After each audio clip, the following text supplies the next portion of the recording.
ચાલો ધોરણ 12 મનોવિજ્ઞાન વિષયની અંદર પાઠ નંબર 6 10મા નંબરનો પાઠ વિધાયક મનોવિજ્ઞાન પોઝિટિવ સાયકોલોજી નામના ચેપ્ટરમાંથી બોર્ડની પરીક્ષામાં ખાલી 8 માર્કનું પૂછાય છે. બોર્ડની પરીક્ષામાં આ ચેપ્ટરમાંથી ખાલી 8 માર્કનું પૂછાય છે. બધા વિભાગની અંદર એક એક પ્રશ્ન, ખાલી એ વિભાગની અંદર 2 પ્રશ્ન પૂછાય છે, વિકલ્પવાળા 2 પ્રશ્ન.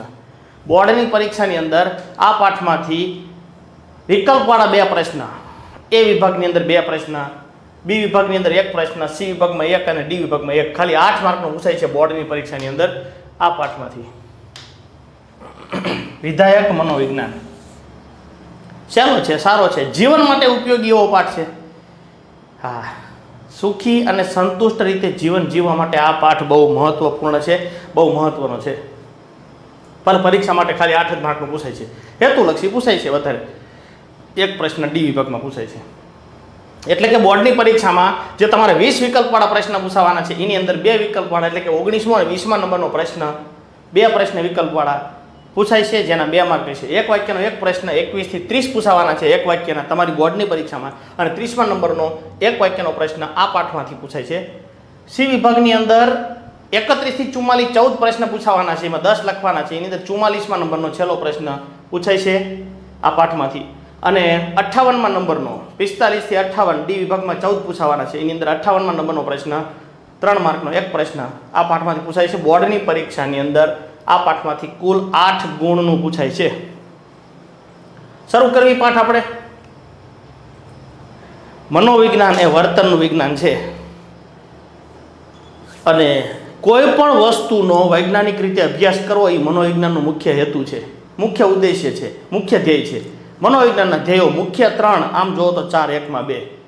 મનોવિજ્ઞાનના ધ્યેયો, મનોવિજ્ઞાન શા માટે કાર્ય કરે છે? મનોવિજ્ઞાનના ધ્યેયો મુખ્ય 3 છે. 1ની અંદર 2 ગણો તો ટોટલ થાય 4. વર્ણન, સ્પષ્ટીકરણ, આગાહી, નિયંત્રણ. તો વર્ણન અને સ્પષ્ટીકરણ બેને ભેગું લેવી આપણે. વર્ણન, સ્પષ્ટીકરણ, આગાહી અને નિયંત્રણ. વર્ણન, સ્પષ્ટીકરણ, આગાહી, નિયંત્રણ મનોવિજ્ઞાનના મુખ્ય ધ્યેયો 3. વર્ણન અને સ્પષ્ટીકરણ 1માં આવે. કોઈ પણ વસ્તુનું વર્ણન કરવું, કોઈ પણ ઘટના, બનાવ, પરિસ્થિતિ બની રહી છે એનું વર્ણન કરવું, એને સમજાવવું, એને સ્પષ્ટ કરવું, ભવિષ્યમાં કેવા પ્રકારની પરિસ્થિતિ નિર્માણ થશે એની આગાહી કરવી, અને કોઈ પણ પ્રકારની વસ્તુ, પરિસ્થિતિ, ઘટના, બનાવનું નિયંત્રણ કરવું, કંટ્રોલ કરવો, એ મનોવિજ્ઞાનના મુખ્ય ધ્યેયો છે. માનવી ખૂબ જ વિકાસ કરી રહ્યો છે. હાલની પરિસ્થિતિમાં આપણે જોવા જઈએ તો ચંદ્ર ઉપર પહોંચેલો માણસ આજે ચંદુભાઈના હૃદય સુધી પહોંચી શક્યો નથી. હા, કોઈ અભિનેતા, અભિનેત્રી, ખેલાડી વગેરેને ફોડકી થાય તો એ આપણને ખબર હોય, એ માંદો થાય તો એ આપણને ખબર હોય, એ લગ્ન કરે તો આપણને ખબર હોય. હા, હીરો, હિરોઈન વગેરે ખેલાડી. અને આપણી બાજુમાં આપણો પાડોશી 3-4 દિવસથી માંદો હોય, એની આપણને ખબર હોતી નથી. હા, આવા પ્રકારની પરિસ્થિતિની અંદર માનવી ભૌતિક રીતે ખૂબ આગળ વધ્યો છે, પરંતુ હૃદયથી ઘણો બધો દૂર થયો છે. લાગણી જેવું તત્વ હવે રહ્યું નથી. જીવનની ગુણવત્તા બહુ ઘટી છે. જીવનની ગુણવત્તા સુધારવા માટે આ વિધાયક પાસાને મહત્વપૂર્ણ અભ્યાસ કરીને આજે આગળ લઈ જવાનું કાર્ય મનોવિજ્ઞાનની આ શાખા કરે છે. આ પાઠની અંદર એવું આપણે ભણવાનું છે, જીવન સુખી કઈ રીતે બનાવવું. ચાલો વિચાર કરો, તમારી પાસે બંગલા, ગાડી, ઘણી બધી 4 વ્હીલ હોય, મોટું ડેલાવાળું વિશાળ મોટું મકાન હોય, 3-4 4 વ્હીલ હોય, મોટો બંગલો હોય, ઘણી બધી જમીન હોય ખેડવા માટે, કંપની, કારખાના હોય, નોકર ચાકરો કામ કરતા હોય, તો શું તમે સુખી છો? તો એ આપણો ભ્રમ છે. પૈસામાં, બંગલા, ગાડીમાં, 4 વ્હીલમાં સુખ છે તો એ માન્યતા આપણી ખોટી છે. એની પાછળ આપણે દોટ મૂકી છે, પણ આ વાત ખોટી છે. સાચું સુખ જે છે ને એ હળીમળીને રહેવું, આંતરવૈયક્તિક સંબંધો કેળવવા, અન્ય વ્યક્તિ સાથે કઈ રીતે વર્તન કરવું, બીજા પ્રત્યેની સ્નેહ, પ્રેમ, હૂંફ અને લાગણી, આવા પ્રકારની વસ્તુ વ્યક્તિને ખરેખર સુખી બનાવે છે. હા, માતા પિતા, કુટુંબ જેવું બીજું મોટું એ કંઈ સુખ જ નથી. શું સારું શું ખરાબ એ આપણને ખબર હોવી પડે. અબ્રાહમ મેસ્લો અને રોજર્સ જેવા મનોવૈજ્ઞાનિકોએ માનવીના સારાપણા અને અનોખાપણા પર ભાર મૂક્યો છે. માનવીના સારાપણા અને અનોખાપણા પર કોણે ભાર મૂક્યો છે? મેસ્લો અને રોજર્સ. માનવીના સારાપણા અને અનોખાપણા પર કોણે ભાર મૂક્યો છે? મેસ્લો અને રોજર્સ નામના મનોવૈજ્ઞાનિકે માનવીના સારાપણા અને અનોખાપણા પર ભાર મૂક્યો છે. બી વિભાગની અંદર પહેલા નંબરનો પ્રશ્ન. બી વિભાગની અંદર પહેલા નંબરનો પ્રશ્ન 1 ગુણનો પ્રશ્ન છે. આ પેજની અંદર આઈએમપીની દ્રષ્ટિએ જો વાત કરવામાં આવે તો એકમાત્ર પ્રશ્ન પાકો કરવાનો છે. માનવીના સારાપણા અને અનોખાપણા પર કોણે ભાર મૂક્યો છે? માનવવાદી મનોવૈજ્ઞાનિકો છે. માનવવાદના પ્રણેતા કોણ? અબ્રાહમ મેસ્લો અને કાર્લ રોજર્સ. એની જરૂર નથી, પણ શું સારું શું ખરાબ, કોની સાથે કઈ રીતે વર્તન કરાય, કોની સાથે કઈ રીતે વર્તન ન કરાય, કયું વર્તન સારું કહેવાય, કયું વર્તન ખરાબ કહેવાય, કોની સાથે કેવું વર્તન કરવું હોય તો એ સારું કહેવાય. વડીલ કે મોભાદાર વ્યક્તિ સાથે જેવું વર્તન કરવી ને એવું વર્તન નાના છોકરા હારે ન કરાય. નાના છોકરાની જેવી મસ્તી કરતા હોય ને એવી રીતે કોઈ વડીલ મોભાદાર વ્યક્તિની મસ્તી એવી રીતે ન કરાય. એ આપણને ખબર પડે, એને કહેવાય વિનય. યોગ્ય વ્યક્તિ સાથે યોગ્ય વર્તન સારું કહેવાય. એ વસ્તુ સારી છે. ભાઈબંધો જેની સાથે મસ્તી કરવી એ સારું કહેવાય. કોઈના હારે અનોખું પડવું પડે. બિલકુલ. કોઈને અહીંયા લગ્ન પ્રસંગમાં જે હોય, સારા પ્રસંગમાં જે હોય તો એ આનંદના પ્રસંગમાં આપણું વર્તન સારું હોવું પડે. આનંદના પ્રસંગમાં જે હોય તો લાલ લીલા કપડાં પહેરીને જવાય ને, કોઈને દુઃખના પ્રસંગમાં જે હોય તો કાળા ધોળા કપડાં પહેરીને જવું પડે. હા, માનવીના સારાપણા અને અનોખાપણા પર કોણે ભાર મૂક્યો છે? મેસ્લો અને રોજર્સે. મેસ્લો અને રોજર્સે. ચાલો, એક વાક્યનો પ્રશ્ન નંબર પહેલો. એક વાક્યનો પ્રશ્ન નંબર પહેલો. ચાલો, બુકની અંદર એકવાર આટો મારી આવો. ચાલો, 138મા નંબરના પેજ ઉપર બી વિભાગની અંદર પહેલા નંબરનો પ્રશ્ન. 138મા નંબરના પ્રશ્ન, 138મા નંબરના પેજ ઉપર પ્રશ્ન નંબર પહેલો એકવાર જોઈ લો. ચાલો,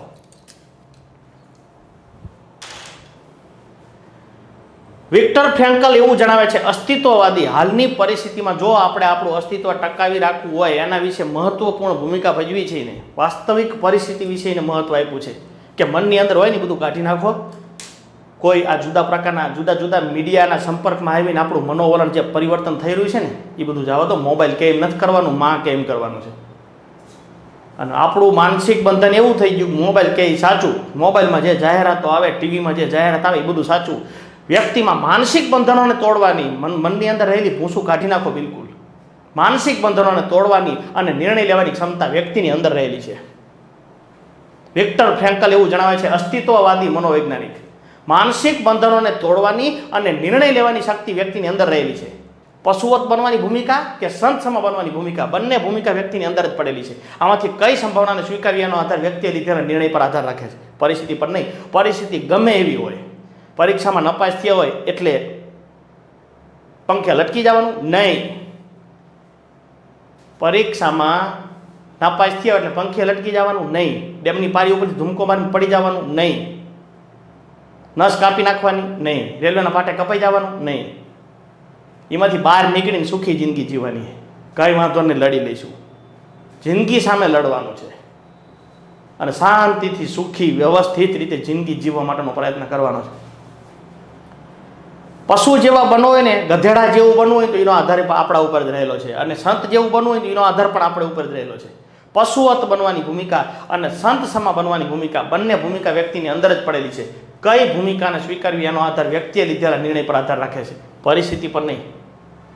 ચાલો, સી વિભાગની અંદર પહેલા નંબરનો પ્રશ્ન છે. સી વિભાગની અંદર એકવાર જોઈ લો ભાઈ. સી વિભાગની અંદર પાના નંબર 139 પર સી વિભાગની અંદર વિક્ટર ફ્રેન્કલ શું જણાવે છે? વિક્ટર ફ્રેન્કલ જણાવે છે કે સી વિભાગની અંદર પહેલા નંબરનો પ્રશ્ન 2 ગુણનો પ્રશ્ન છે, ભલે આઈએમપી નો હોય, આપણે કરવાનું. માનસિક બંધનોને તોડવાની, નિર્ણય લેવાની ક્ષમતા વ્યક્તિની અંદર રહેલી છે. વિક્ટર ફ્રેન્કલનું માનવું છે કે પશુવત બનવાની ભૂમિકા અને સંત સમા બનવાની ભૂમિકા, બંને ભૂમિકા વ્યક્તિની અંદર રહેલી છે. કઈ ભૂમિકાને સ્વીકારવી એનો આધાર વ્યક્તિએ લીધેલા નિર્ણય પર આધાર રાખે છે, પરિસ્થિતિ પર નહીં. 2 પ્રશ્ન કરવાના હતા આની અંદર. 21મી સદીમાં માનવ વર્તનના વિધાયક પાસાનો જ અભ્યાસ કરવામાં આવે છે અને નિષેધક પાસાને દૂર કરવાના. વિધાયક પાસાનો જ અભ્યાસ કરવાનો 21મી સદીમાં. જો જિંદગીમાં સુખી થવું હોય ને તો ખરાબ બાબતો દૂર કરો, સારી બાબતો સ્વીકારો. 20મી સદીમાં માનવ વર્તનના નિષેધક પાસાને દૂર કરો, વિધાયક પાસાને સ્વીકારો. ચલો, નિષેધક પાસા કયા કયા? ચિંતા, સંઘર્ષ, દબાણ, હતાશા, મનોભાર, વ્યગ્રતા, ગુસ્સો, આક્રમકતા, મનોવિકૃતિ, દુશ્મનાવટ, વેરભાવના, મગજમાંથી બધું ખરાબ ખરાબ કાઢી નાખો. સારી વસ્તુ જ સ્વીકારો. જ્યારે સારી સારી વસ્તુ કઈ કહેવાય સાહેબ? ખુશી, હિંમત, આશા, આશાવાદ, સ્વસન્માન, બહિર્મુખતા, સ્નેહ, પ્રેમ, હૂંફ, પ્રામાણિકતા, નિષ્ઠા. 21મી સદીના પ્રારંભથી આ બધી વસ્તુનો અભ્યાસ કરવાની શરૂઆત થઈ છે. આ વિધાયક મનોવિજ્ઞાન એ લાંબો ઇતિહાસ અને ટૂંકો ભૂતકાળ ધરાવે છે. એનો ઇતિહાસ બહુ લાંબો છે. કેટલો બધો લાંબો છે? કૃષ્ણ ભગવાને અર્જુનના હાથમાંથી ધનુષ્ય સરકી પડ્યું હતું અને ધનુષ્ય હાથમાં લેવડાવવા માટે પણ કૃષ્ણ ભગવાને આ મનોવિજ્ઞાનનો સાયકોલોજીનો ઉપયોગ કર્યો હતો. અને હનુમાનજી જ્યારે જડીબુટ્ટી લેવા જવાનું હતું ત્યારની વાત કરો કે પછી લંકાની અંદર જ્યારે જવાનું હતું તપાસ કરવા સીતા માતાની, ત્યારે જાંબુવાને કીધું તું, મનોવિજ્ઞાનનો ઉપયોગ કર્યો હતો. તું કોણ છું એ તો જો, તું વાંદરું છું. વાંદરાનું કામ શું? ઠેકડો મારવાનો. તારામાં એટલી ક્ષમતા છે કે અહીંથી એક જ ઠેકડો મારીને સીધો ભારતમાંથી સીધો લંકામાં જઈને પડ. એવી સાયકોલોજીનો ઉપયોગ કર્યો હતો. લાંબો ઇતિહાસ છે મનોવિજ્ઞાનનો. ઇતિહાસ લાંબો છે, પણ ભૂતકાળ તો ટૂંકો જ છે. જે હમણાં શરૂ થયું મનોવિજ્ઞાન વૈજ્ઞાનિક રીતે. 11માં ભણ્યા. 1879માં જર્મનીના લિપ્ઝિગ શહેરમાં વિલેમ મૂટે મનોવિજ્ઞાનની સૌ પ્રથમ પ્રયોગશાળા સ્થાપી અને મનોવિજ્ઞાનને વિજ્ઞાન તરીકેનો દરજ્જો પ્રાપ્ત થયો. વિધાયક મનોવિજ્ઞાન એ લાંબો ઇતિહાસ અને ટૂંકો ભૂતકાળ ધરાવે છે એવું કોણે કહ્યું? વિધાયક મનોવિજ્ઞાન એ લાંબો ઇતિહાસ અને ટૂંકો ભૂતકાળ ધરાવે છે એવું કોણે કહ્યું? પીટરસને. વિકલ્પ વાળો પહેલો પ્રશ્ન, એ વિભાગની અંદર પહેલો પ્રશ્ન. ચાલો, ભૂલાય નહીં બિલકુલ. આવી જાઓ પાછા માનસિક રીતે ક્લાસની અંદર આવી જાઓ અને માહિતી મેળવી લો ભાઈ. ચાલો, માનસિક રીતે ક્લાસની અંદર પાના નંબર 138 ઉપર વિકલ્પ વાળો પહેલા નંબરનો પ્રશ્ન જોઈ લો. ચાલો, ગોતી પાડો પહેલા ભાઈ, બીજું કઈ નહીં. પહેલા ગોતી પાડો, એ જ મહત્વનું છે.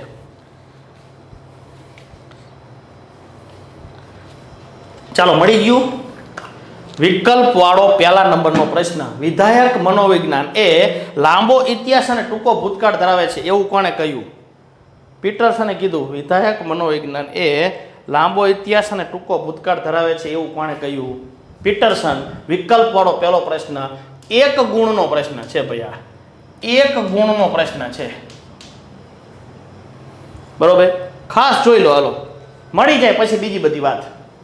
વિકલ્પ વાળો પહેલો ને એક વાક્યનો પહેલો ચાલો. વિધાયક મનોવિજ્ઞાન એ લાંબો ઇતિહાસ અને ટૂંકો ભૂતકાળ ધરાવે છે એવું કોણે કહ્યું? પીટરસને. 20મી સદીના માનવ વર્તનના કયા નિષેધક પાસાનો અભ્યાસ કરવામાં આવતો હતો? લીલો કલર. લીલો કલર એટલે એક વાક્યનો પ્રશ્ન. બીજા નંબરનો. ચાલો, આ પ્રશ્ન છે બી વિભાગની અંદર બીજા નંબરનો પ્રશ્ન. એક ગુણનો છે. એક ગુણનો છે. આવડે આ તો ભાઈ, આવડે. ગમે તે બી વિભાગમાં છે તો કોઈ પણ બે કહેવાના, તમારે મન ફાવે. હું 10 બોલું 20 બોલું. 20મી સદીની અંદર માનવ વર્તનના નિષેધક પાસાનો અભ્યાસ કરવામાં આવતો હતો. ચિંતા, બધા વ્યક્તિઓ મૂંઝાયેલા જ હતા. ચિંતા, સંઘર્ષ, દબાણ, હતાશા, મનોભાર, ગુસ્સો, વ્યગ્રતા, આક્રમકતા, દુશ્મનાવટ, વેરભાવના. ખરાબ ખરાબ બાબતો ગમે તે બે કહેવાની તમારે. એટલે બી વિભાગની અંદર બીજા નંબરનો પ્રશ્ન પૂરો થાય. 20મી સદીમાં માનવ વર્તનના કયા નિષેધક પાસાનો અભ્યાસ કરવામાં આવતો હતો? બરોબર. ચાલો, 21મી સદીની અંદર માનવ વર્તનના કયા વિધાયક પાસાનો અભ્યાસ કરવામાં આવે છે? ચાલો, વિધાયક 21મી સદીમાં માનવ વર્તનના કયા વિધાયક પાસાનો અભ્યાસ કરવામાં આવે છે? સી વિભાગની અંદર 8મા નંબરનો પ્રશ્ન. ચાલો, અહીંયા આપણે લેવી તો માનવ વર્તનના અહીંથી શરૂ કરી અહીંયા. બરોબર. સી વિભાગની અંદર 8મા નંબરનો પ્રશ્ન. સી વિભાગની અંદર 8મા નંબરનો પ્રશ્ન.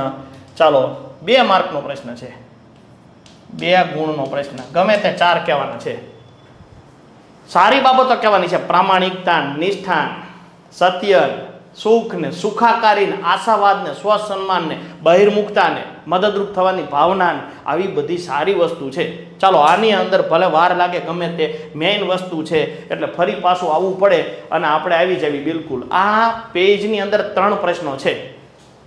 સ્વાધ્યાયની અંદર જોતા જઈજો ભાઈ. 100માંથી 100 લેવા હોય તો હેતુલક્ષી કરવું જરૂરી છે. ABCમાં એકેય કપાવો ન પડે. બરોબર. લાલ કલર એટલે આપણો વિકલ્પવાળો પ્રશ્ન, લીલો કલર એટલે આપણા મટીરિયલમાં એક વાક્યનો પ્રશ્ન.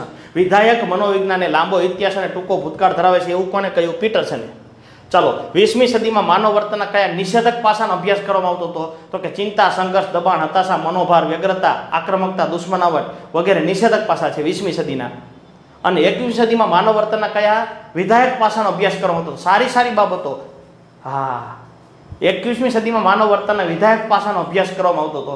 અને સમાજ ઉપયોગી વર્તનને, સુખને, સુખાકારીને, ખુશીને, હિંમતને, આશાને, આશાવાદને, સ્વસન્માનને, બહિર્મુખતાને, સારી બાબતો. જો સી વિભાગમાં 8મો છે. તો આ પેજની અંદર એ વિભાગમાં પહેલો, બી વિભાગની અંદર બીજા નંબરનો અને સી વિભાગમાં 8મા નંબરનો પ્રશ્ન. બરોબર છે. ચાલો, પાછળ સ્વાધ્યાયની અંદર એકવાર નજર ફેરવી લેજો અને જોડે રહેજો ભાઈ. હા, જોડે રહેજો રાજો. ઓકે. જો કલર વાપરીને બહુ મસ્ત મહેનત કરી છે આખું વેકેશન માંથી તમારા માટે. બિલકુલ. હા, તૈયાર મળે. ટેકનોલોજી ખૂબ આગળ વધી છે. મોબાઈલની અંદર, તમારા સ્માર્ટ બોર્ડની અંદર ક્લાસમાં લેક્ચર સાંભળી શકો. બિલકુલ બરોબર છે. ચાલો, 3 પ્રશ્નો થયા. ફરીથી એકવાર બોલી જાઉં. આ પેજની અંદરથી વિકલ્પવાળો પહેલા નંબરનો પ્રશ્ન, વિધાયક મનોવિજ્ઞાન લાંબો ઇતિહાસને ટૂંકો ભૂતકાળ ધરાવે છે એવું કોને કહ્યું? પીટરસને. ચાલો, ત્યાર પછી 20મી સદીમાં માનવ વર્તનના કયા નિષેધક પાસાઓ અને 21મી સદીમાં માનવ વર્તનના કયા વિધાયક પાસા? જો 2 માર્કનો પ્રશ્ન છે ને એટલે 4 કહેવાની ગમે. આમાંથી નો કોણ બીજું કહો તોય ચાલે, પણ રેડી રાખવાનું. અને બી વિભાગમાં 1 માર્કનો પ્રશ્ન છે, ગમે તે 2 કહેવાના. પછી 3 કહો ચાલે હો, તમ તાર 4 કહો, 5 કહો. ઓકે. ચાલો, વિધાયક મનોવિજ્ઞાન વિશેની સમજૂતી લેવી આપણે. વિધાયક મનોવિજ્ઞાન એ સામાન્ય માનવ સામર્થ્યો અને સદગુણોનો વૈજ્ઞાનિક અભ્યાસ કરવાની બાબત સ્વીકારવામાં આવે છે. દરેક વ્યક્તિની અંદર કંઈક ને કંઈક કૌશલ્ય રહેલું છે. કૌશલ્યનો ઉપયોગ કરી બીજા વ્યક્તિ કરતાં જુદી જિંદગી માનવી જીવી શકે છે. ગધેડાને કહેવું પડતું નથી તું ગધેડો થા, માનવીને કહેવું પડે કે તું માણસ થા. કારણ કે માણસ પાસે કોઈ પણ કાર્ય કરી શકવાની ક્ષમતા રહેલી છે અને બુદ્ધિ તો ઈશ્વરે આપણને આપેલી છે. મનોવિજ્ઞાનની એક શાખાને વિધાયક મનોવિજ્ઞાન એવું નામ આપ્યું. આપણા પાઠનું નામ છે. મનોવિજ્ઞાનની એક શાખાને વિધાયક મનોવિજ્ઞાન એવું નામ આપ્યું. કોને આપ્યું? માર્ટિન સેલિંગમેને. વિકલ્પવાળો બીજા નંબરનો પ્રશ્ન કદાચ છે પાછળ, લાલ કલરથી લખ્યું છે. માર્ટિન સેલિંગમેને મનોવિજ્ઞાનની એક શાખાને વિધાયક મનોવિજ્ઞાન એવું નામ આપ્યું.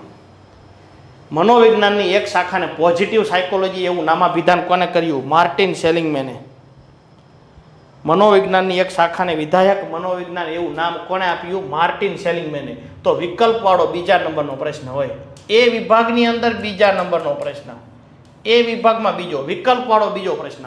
આ એક જ લીટી તૈયાર કરવાની પાઠની અંદરથી. અને 1954માં અબ્રાહમ મેસ્લોએ પુસ્તક લખ્યું. હમણાં ઓલું માનવીના સારાપણા અને અનોખાપણા પર કોણે ભાર મૂક્યો છે હતું ને, એ મેસ્લો અને રોજર્સ. એમાંથી અબ્રાહમ મેસ્લોએ 1954ની અંદર એક પુસ્તક લખ્યું, મોટિવેશન એન્ડ પર્સનાલિટી. મોટિવેશન એટલે પ્રેરણા, પર્સનાલિટી એટલે વ્યક્તિત્વ. મોટિવેશન એન્ડ પર્સનાલિટી નામનું પુસ્તક લખ્યું. અને એની અંદર આપણે આ જે ચેપ્ટર ભણવાનું છે ને, એ ચેપ્ટર આ પુસ્તકમાંથી લીધેલું છે. અબ્રાહમ મેસ્લોએ કયું પુસ્તક લખ્યું?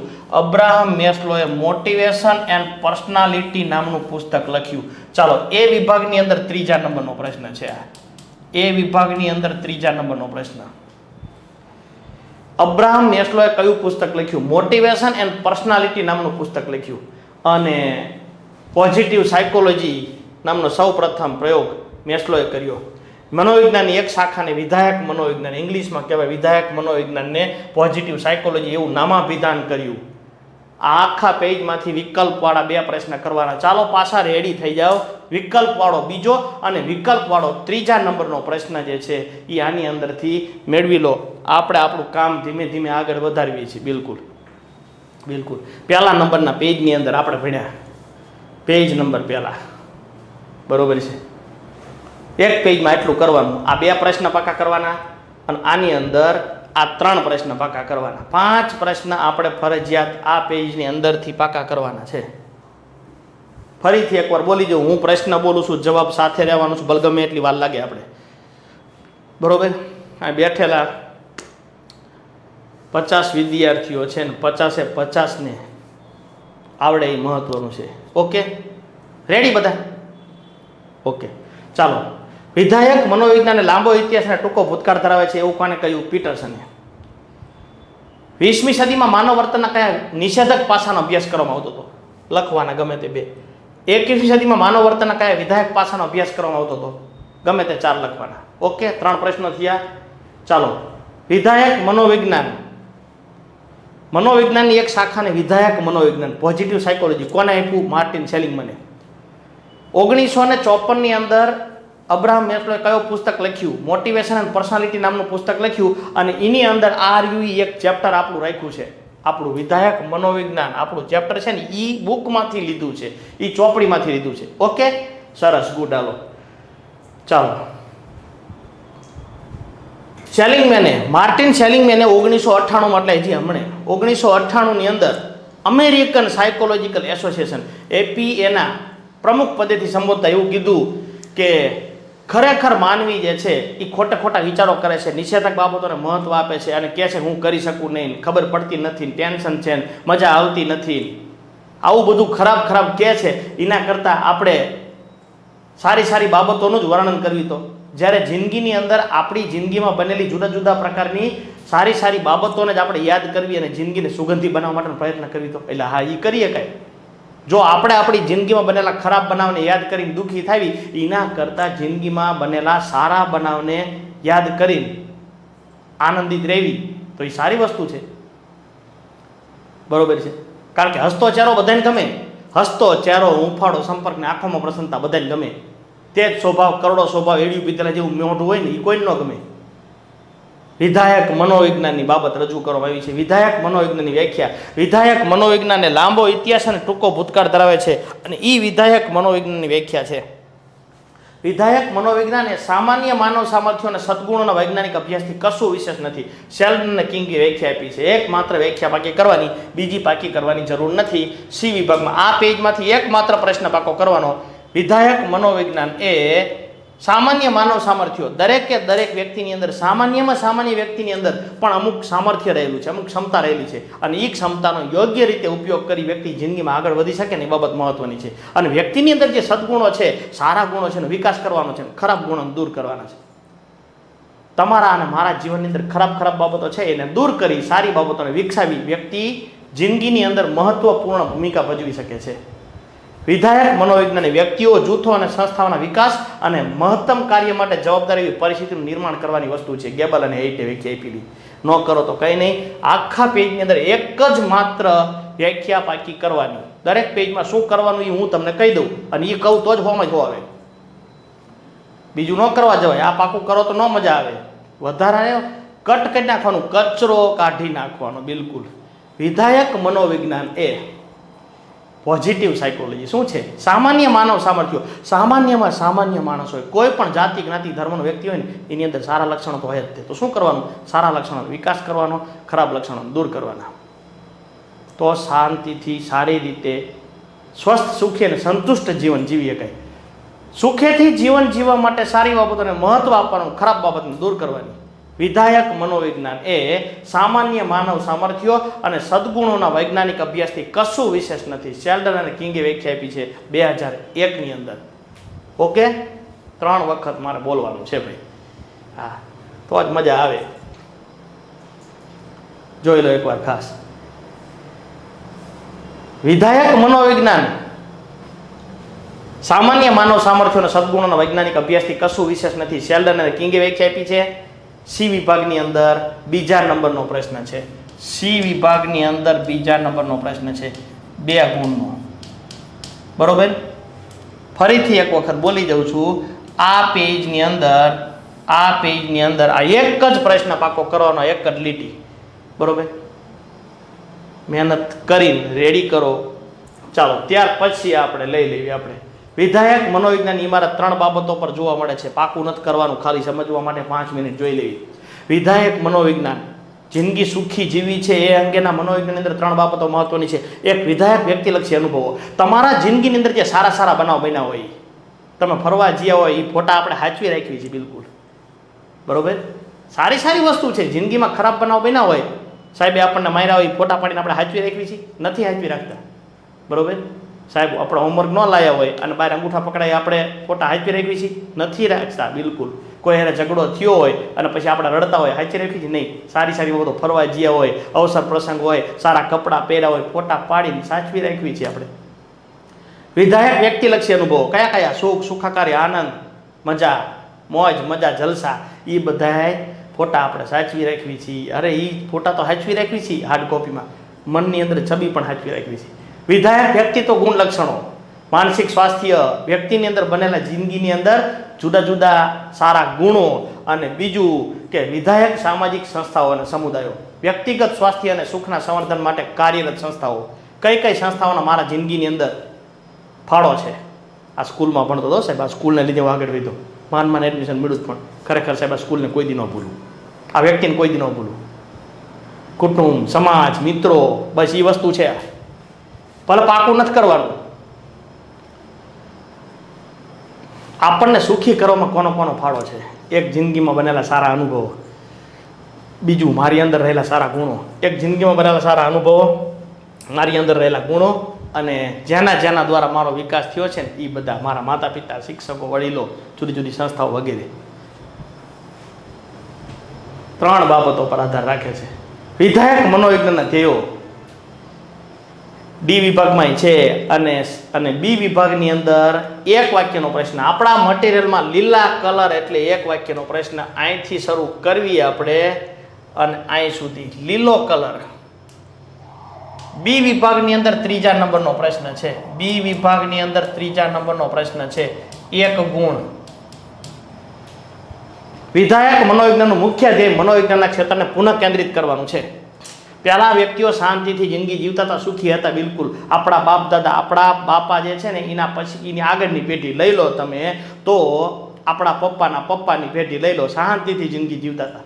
ખેતર જતા હતા, ખેતરથી આવીને શાંતિથી આરામ કરતા, ઉઠીને ચા પાણી પીને બહાર જતા હતા, બરોબર. તળાવની પારીએ બેઠા હતા, ઝાડવા નીચે બેઠા હતા, એ શાંતિથી ઊંઘ આવી જતી હતી. અને ઘરે પાછા સાંજે આવે, હાલો ઘર ભણી વાળું કરવાનો સમય થયો એમ કે, અને રોટલા ખાઈને સૂઈ જતા, અને શાંતિથી ઊંઘ આવતી. અને આપણે એટલું કમાવી છીએ છતાં પણ શાંતિથી જિંદગી જીવી શકતા નથી. ચિંતા, સંઘર્ષ, દબાણ, હતાશાની વચમાં જિંદગી જીવી રહ્યા છે. પહેલા શાંતિથી જિંદગી જીવતા હતા, બહુ વિકાસ થયો, ટેન્શન આવ્યું, ફરી પાછા ઈ શાંતિની શોધમાં પાછા લાગી જઈએ છીએ આપણે. વિધાયક મનોવિજ્ઞાનનું મુખ્ય ધ્યેય શું છે? મનોવિજ્ઞાનના ક્ષેત્રને પુનઃ કેન્દ્રિત કરવાનું છે. પુનઃ કેન્દ્રિત કરવાનું છે. પહેલા શાંતિથી જિંદગી જીવતા હતા, પછી ટેન્શન આવ્યું, વિકાસ કર્યો, ટેન્શન આવ્યું, ફરી પાછું શાંતિથી જિંદગી જીવવા માટે આપણે પ્રયત્ન કરી રહ્યા છીએ, બરોબર. કાચું માંસ ખાતા હતા, એમાંથી બાજરાનો ચોપડા વગરનો રોટલો ખાતા થયા, એમાંથી રોટલી, એમાંથી ભાખરી, એમાંથી હોટડોગ, બર્ગર, પીઝા ને પંજાબી ખાતા ખાતા થયા. અને આજે આપણે ફરી પાછો રોટલો અને ભળતું ખાવા માટે આપણે 4 વ્હીલ લઈને ખાવા માટે આપણે જઈએ છીએ. ફરી રોટલો જ આવે પાછો, ફરીથી. પૃથ્વી ગોળ છે, ત્યાં ફરીને આવવાનું હોય. વિધાયક મનોવિજ્ઞાનનું મુખ્ય ધ્યેય મનોવિજ્ઞાનના ક્ષેત્રને પુનઃ કેન્દ્રિત કરવાનું છે. ચાલો, બી વિભાગની અંદર 3જા નંબરનો પ્રશ્ન, 1 વાક્યનો પ્રશ્ન. ફરીથી વિધાયક મનોવિજ્ઞાનનું મુખ્ય ધ્યેય મનોવિજ્ઞાનના ક્ષેત્રને પુનઃ કેન્દ્રિત કરવાનું છે. કોને કીધું? માર્ટિન સેલિંગમેન. જવાબ આવશે માર્ટિન સેલિંગમેન. જવાબ આવશે માર્ટિન સેલિંગમેન. બામગાર્ડનર અને કોથર્સના મતે વિધાયક મનોવિજ્ઞાનના મુખ્ય 2 ધ્યેયો છે. એક, મનોવિજ્ઞાનના ક્ષેત્રે પુનઃ કેન્દ્રિત કરવું, અને બીજું સ્વાસ્થ્યવર્ધક સ્ત્રોતોની જાણકારી મેળવવી. ડી વિભાગની અંદર પ્રશ્ન છે. ડી વિભાગની અંદર 1લા નંબરનો પ્રશ્ન, વિધાયક મનોવિજ્ઞાનના ધ્યેયો જણાવો. વિધાયક મનોવિજ્ઞાનના મુખ્ય ધ્યેયો ડી વિભાગની અંદર, બરોબર છે. ડી વિભાગની અંદર 1લા નંબરનો પ્રશ્ન, ડીમાં પહેલો 3 ગુણનો પ્રશ્ન છે. IMP જ કરવાના, બસ, બીજું કંઈ નહીં. બામગાર્ડનર અને કોથર્સના મત મુજબ વિધાયક મનોવિજ્ઞાનના મુખ્ય ધ્યેયો 2 છે. એક, મનોવિજ્ઞાનના અભ્યાસ ક્ષેત્રને પુનઃ કેન્દ્રિત કરવાનું. પ્રસ્તુત સંશોધન વ્યક્તિના વર્તનની સુધારણા માટે પ્રયત્ન કરે છે. જિંદગીમાં મજા કરવાના, જલસા કરવાના, ખુશી, હિંમત, આશા, આશાવાદ, આનંદથી રહેવાનું, સારી સારી બાબતોને મહત્વ આપવાનું, ખરાબ બાબતોને દૂર કરવાના. પ્રસ્તુત સંશોધનની અંદર સિદ્ધાંતોની ગુણવત્તા માગી લેતા 2 ક્ષેત્રોની અંદર પ્રતિબિંબિત થતું જોવા મળે છે. એક, ખરાબ બાબતોને દૂર કરો અને સારી બાબતો વિશે વિચારો. જિંદગીમાં બનેલી ખરાબ બાબતોને દૂર કરો અને સારી બાબતોને વિચારો. અને બીજું, શાંતિથી જિંદગી જીવી શકાય એવી બાબત માટે જિંદગીમાં બનેલા સારા સારા અનુભવો અને જુદા જુદા પ્રકારની ભાષાના વિકાસ દ્વારા માનસિક રીતે સ્વાસ્થ્ય જાળવી રાખવાનો પ્રયત્ન કરવો. પહેલું, જિંદગીમાં ખરાબ બનાવોને દૂર કરી સારા બનાવવાનું સ્વીકારો. અને બીજું, માનસિક રીતે સ્વસ્થ જિંદગી જીવીને વિધાયક મનોવિજ્ઞાનના ક્ષેત્રને ફરીથી કેન્દ્રિત કરી જિંદગીને સુખી બનાવી શકાય. અને બીજું છે સ્વાસ્થ્યવર્ધક સ્ત્રોતોની જાણકારી મેળવવી. જીવનશૈલી બહુ આપણી ખરાબ થઈ ગઈ છે. બિલકુલ મોડે સુધી જાગવું, સવારે મોડું ઉઠવું, ગમે તે ખાઈ લેવું, hot dog, burger, pizza, junk food, fast food ને પડીકા ખાવા, અને પ્રોટીન, ચરબી, કાર્બોદિત પદાર્થો, વિટામિન, કેલ્શિયમ ન મળે એવા પ્રકારના ગમે તે ઝડપથી ખાઈ શકાય એવા પ્રકારના તત્વો ખાઈ શરીર બગાડ્યું છે. રોગ થાય અને પછી એને નિવારવો, દૂર કરવો, એને કરતાં રોગ થાય જ નહીં એવું કંઈક કર્યું હોય તો પૌષ્ટિક આહાર, દૂધ, ફળ, ભલે આપણે એવું નથી કહેતા નકરું એ જ ખાવાનું, પણ એનું સેવન પણ દિવસમાં થોડું ઘણું તો હોવું જ પડે, કારણ કે એમાંથી બધા પ્રકારના તત્વો આપણને પ્રાપ્ત થાય છે. વિધાયક મનોવિજ્ઞાન એવી દલીલ કરે છે કે રોગોના કેટલાક કારણો એવા છે કે જેના માટે માનસિક બાબત જવાબદાર છે. એનો કોઈ ઉપચાર જ નથી. ટેન્શન એ જ એનો ઉપચાર. ટેન્શનથી દૂર થવી જ બાબત એ રોગનો ઉપચાર, બાકી નહીં. ડાયાબિટીસ, હૃદય રોગ, બ્લડ પ્રેશર, દમ, જઠરનું ચાંદું, મોઢામાં ચાંદું, હોજરીમાં ચાંદું, ટેન્શન, રોગ થાય અને પછી નિવારવો એના કરતાં હેલ્થ પ્રત્યે કાળજી રાખી હોય તો વર્લ્ડ હેલ્થ ઓર્ગેનાઇઝેશન નામની સંસ્થા છે ને, એ શારીરિક અને માનસિક બંને સ્વાસ્થ્ય માટે મહત્વપૂર્ણ ભૂમિકા ભજવે છે. અને ભારતે વિશ્વને આપેલી અમૂલ્ય ભેટ છે ધ્યાન અને યોગ. 21મી જૂનને વિશ્વ યોગ દિવસ તરીકે ઉજવવામાં આવે છે. આ બાબત મહત્વપૂર્ણ છે. સ્વાસ્થ્યવર્ધક સ્ત્રોતોની જાણકારી મેળવી. પહેલું શું હતું? વિધાયક મનોવિજ્ઞાનના ક્ષેત્રને પુનઃ કેન્દ્રિત કરવું. અને બીજું, સ્વાસ્થ્યવર્ધક સ્ત્રોતોની જાણકારી મેળવી. બે હેતુઓ છે વિધાયક મનોવિજ્ઞાનના. ઓકે, ડી વિભાગમાં તો સુખ અને સુખાકારી. સુખ કોને કહેવાય? આપણે જ્યારે એકબીજાને મળવી અને પૂછવી કાં શું હાલે, એ મજામાં, એવો આપણે જવાબ આપીએ છીએ. પણ આ દુનિયામાં સૌથી ખોટું, વધારેમાં વધારે ખોટું બોલાતો કોઈ શબ્દ હોય ને તો મજામાં. હા, શું હાલે, એ શાંતિ હે, મજામાં. હવે કાને ફોન હોય અને લેપટોપમાં મથતો હોય અથવા બાઇક હાંકતો હોય ને પૂછે કાંઈ શું હે, મજામાં, મજામાં હે, આ શાંતિ હે. ફોનમાં વાત કરવા માટે ફોનને પકડવાનો આની પાસે સમય નથી, પાછો કે મજામાં. ખોટું બોલીએ છીએ આપણે. તો મજામાંનો અર્થ શું? તમારા કામ ધંધા સારા ચાલે છે એ મજામાં? નોકરી ધંધા સારા ચાલે છે એ મજામાં? કે પછી તમારો અભ્યાસ સારો ચાલે છે એ દ્રષ્ટિએ તમે મજામાં કહો છો? કે પછી આર્થિક રીતે તમે સમૃદ્ધ બની ગયા છો, પૈસે ટકે કંઈ વાંધો નથી, છોકરાઓ જે છે મોટા થઈ ગયા છે ને કામ ધંધે લાગી ગયા છે, એ દ્રષ્ટિએ તમે વાત કરો છો? તમારી તબિયત સારી છે એ દ્રષ્ટિએ વાત કરો છો? કે ટેન્શન વગરનું વ્યક્તિનું જિંદગી છે એ રીતે વાત કરો? તમે કઈ રીતે વાત કરો છો? કઈ બાબતને મહત્વ આપો છો? આપણને જ્યારે કોઈ વ્યક્તિ મળે અથવા હાથ ઊંચો કરે અને આપણને પૂછે કાં શું હાલે, કાં કેમ છે, એકબીજાને મળીએ જે કેમ છો એમ પૂછે છે, ત્યારે મજામાં છીએ એવા પ્રકારના શબ્દો આપણે વાપરીએ છીએ. શાંતિ છે, તમારી તબિયત સારી છે, કામ ધંધા સારા ચાલે છે, કોઈ રોગ થયો નથી, કે પછી અભ્યાસ કે તમારા સંબંધો સારા બીજા વિશે ના કઈ બાબતને મહત્વ આપી છે? સુખ અને સુખાકારીની વ્યાખ્યાની અંદર કઈ બાબતો મહત્વની છે? તમે શું માનો છો? આવક વધારો એટલે સુખી અને ઓછી આવકવાળા દુઃખી એવું માનો છો? નાની ઉંમરના સુખી અને મોટી ઉંમરના દુઃખી એવું માનો છો? કામ ધંધો કરતા હોય, નોકરી ધંધો કરતા હોય તો સારી નોકરી હોય સુખી ને ખરાબ નીચી નોકરી હોય દુઃખી એવું માનો છો? હોદ્દો કેવા પ્રકારો છે? ઊંચા હોદ્દાવાળા સુખી, નીચા હોદ્દાવાળા દુઃખી એવું માનો છો? ના, બધું ખોટું.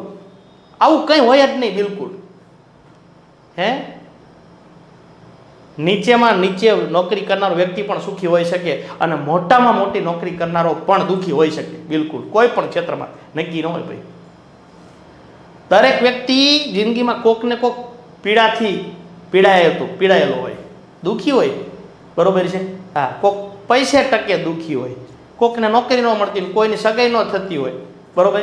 કોઈ મા બાપનું માનતા ન હોય એવું હોઈ શકે, કોઈને માતા પિતા ન હોય એવું હોઈ શકે, કોઈનું સમાજમાં માન મોભો પ્રતિષ્ઠા ન હોય એ રીતે હોઈ શકે, કોઈ ઘરના સભ્યની અંદર ઝઘડા થતા હોય એ હોઈ શકે. આવું કંઈ ન હોય. સુખ અને સુખાકારી અંગેના આપણા વસ્તુલક્ષી માપદંડોમાં કઈ કઈ બાબતોનો સમાવેશ થાય છે? વસ્તુલક્ષી માપદંડોમાં આવક સારી હોય એટલે વ્યક્તિ સુખી. આવક, ઉંમર, વ્યવસાય, હોદ્દો આવી બધી બાબતોને મહત્વ આપવામાં આવે છે. સુખ અને સુખાકારી અંગેના આપણા વસ્તુલક્ષી માપદંડમાં કઈ કઈ બાબતોનો સમાવેશ થાય છે?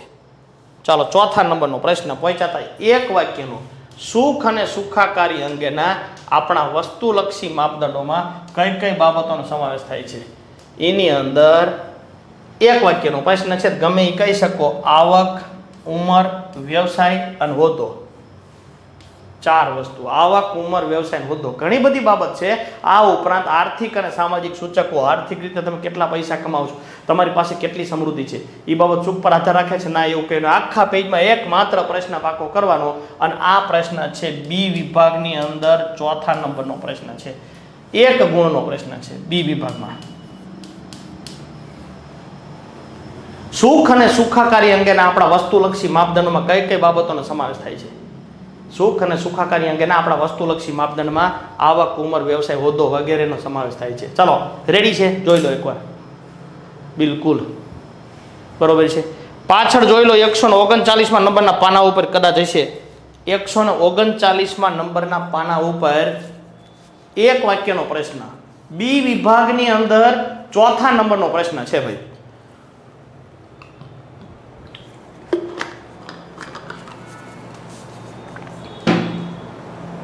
સુખ અને સુખાકારી. સુખ સાથે કઈ બાબત સંકળાયેલી છે એના વિશે આપણે બધા શું માનવી છે? આવું બધું માનવી છે મોટા ભાગના લોકો. આવક વધુ હોય એટલે સુખી, ઓછી આવકવાળા દુઃખી, નાની ઉંમરના સુખી, મોટી ઉંમરના દુઃખી. વ્યવસાય, નોકરી કરતા વ્યવસાય કરતા હોય, સારો વ્યવસાય હોય તો સુખી, મોરો નબળો વ્યવસાય દુઃખી, ઊંચો હોદ્દો હોય તો સુખી, નીચો હોય તો દુઃખી. પણ આવું નથી. મોટા ભાગને એવું માનવી છે. અનુભવથી ખબર પડે, એમનામ ખબર ન પડે. બિલકુલ બરોબર છે.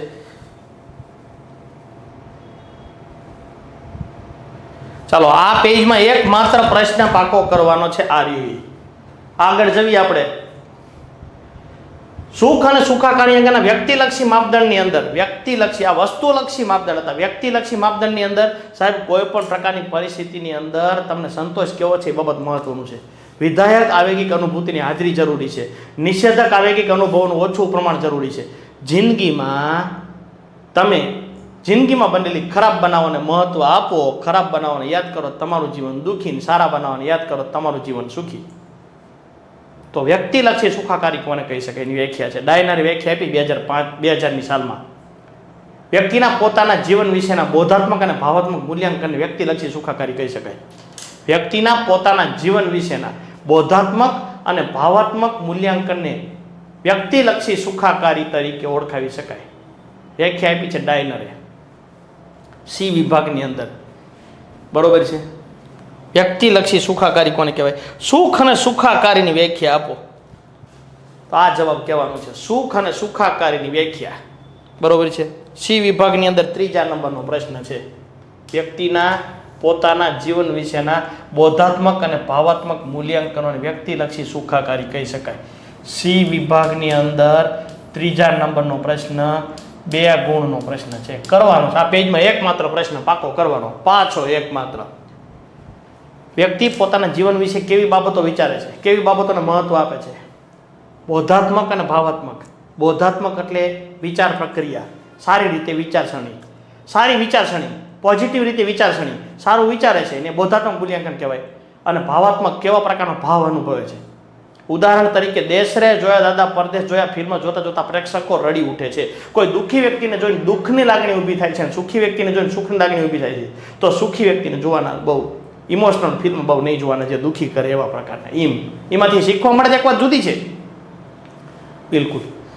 કોઈ દુઃખી વ્યક્તિ હોય ને આપણે જોઈએ અને આપણે દુઃખી થઈ જવી એવા પ્રકારની પરિસ્થિતિ પણ જોવા મળે છે. એને કહેવાય વ્યક્તિલક્ષી સુખાકારી. કરવાનો જ પ્રશ્ન સી વિભાગમાં 3જો. સુખ અને સુખાકારની વ્યાખ્યા. વ્યક્તિના પોતાના જિંદગીની અંદર બનેલા જુદા જુદા પ્રકારના બનાવ વિશે વ્યક્તિ વિચાર કરીને દુઃખી થાય, એ મૂલ્યાંકન કરી એને વ્યક્તિલક્ષી સુખાકારી કહી કહેવાય. ડાયનરે વ્યાખ્યા આપી છે 2000ની સાલની અંદર. સી વિભાગમાં 3જો 2 માર્કનો. ઓકે, ચાલો. સુખના પ્રકારો.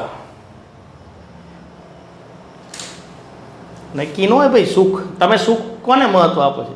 કેટલાક વ્યક્તિ કે મારા મા બાપ મારા માટે સૌથી મહત્વના, મારા મા બાપનો પ્રેમ મળે એનાથી બધા સુખ, બીજું કંઈ નહીં. કોક કે પૈસા, કોક કે નોકરી, અને કોક કે જીવનસાથી, કોક કે મારા ભાઈઓ, એટલે કુટુંબ મારું, એમ ટૂંકમાં ભાઈઓ બહેનો ને બધા. નક્કી ન હોય. સારું જીવન એટલે શું? વ્યક્તિના જીવનમાં સારા બનાવ બને એટલે સારું જીવન. સુખ એટલે શું?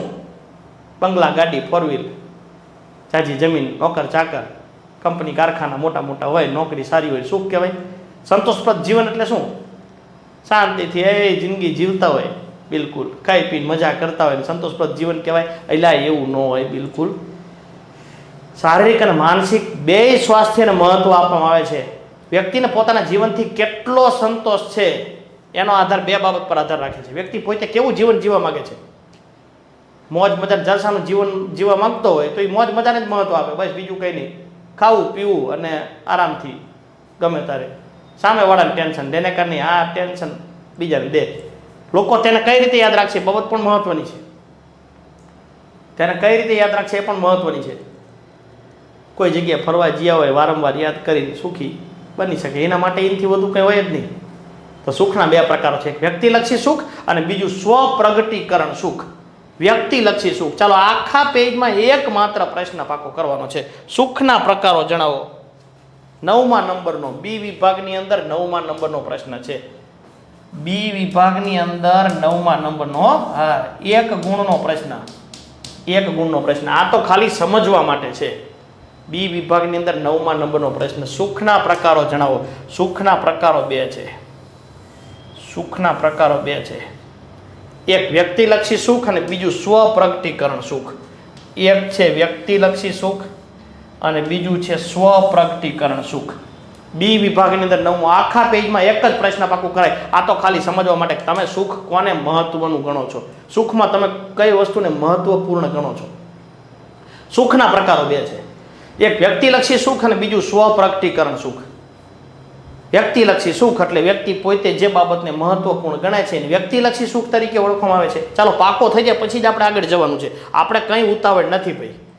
સુખના પ્રકારો બે, વ્યક્તિલક્ષી સુખ અને સ્વપ્રગટીકરણ સુખ.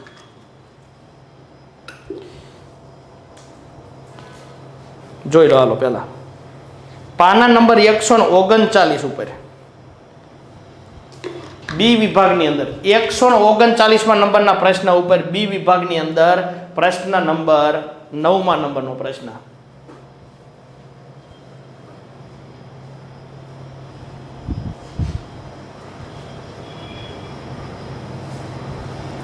ઓકે, આવડી ગયો તો આપણે આગળ જઈએ. રાહ જોઈએ છીએ આપણે, વાંધો નહીં. ચાલો સુખના પ્રકારો જણાવો. એક વ્યક્તિલક્ષી સુખ અને બીજું સ્વપ્રગટીકરણ સુખ. વ્યક્તિલક્ષી સુખ અને સ્વપ્રગટીકરણ સુખ. ચાલો આગળ જવી. એની અંદર પહેલું લેવી વ્યક્તિલક્ષી સુખ. આપણામાંના મોટા ભાગના લોકો લાંબા આયુષ્યની અપેક્ષા રાખતા હોય છે. અકાળે કોઈ મૃત્યુ પામતા નથી, પરંતુ પ્રેમમાં નિષ્ફળતા, લગ્નમાં નિષ્ફળતા, ધંધામાં ખોટ, પરીક્ષામાં નિષ્ફળતા આવી કંઈક ઘટના બને અને અકાળે પોતાના જિંદગીને ટૂંકાવી દે છે. પંખે લટકી જાય. કેટલાક વ્યક્તિ જીરામાં પીવાની દવા પી જાય, કેટલાક નસ કાપી નાખે, ડેમની પારી ઉપરથી ધુમકો મારે કે પછી રેલવેના પાટે કપાઈ જાય અને આત્મહત્યા કરીને વ્યક્તિ પોતાના જીવનને ટૂંકાવી નાખતા વ્યક્તિ પણ આપણે જોયા છે. પણ જીવનની ગુણવત્તાની અંદર જ્યાં સુધી આપણને ખબર છે ને ત્યાં સુધી લોકો જે અર્થ કરવો એ કરે, જે ઘટના બની હોય એ બને, શાંતિથી ખાઈ પીને શાંતિથી જલસા કરાય, મજા કરાય, આનંદ કરાય. જિંદગીમાં જો દુઃખ તો બધાને આવવાનું છે, દરેક વ્યક્તિને. હા, સારું જીવન કોણ છે?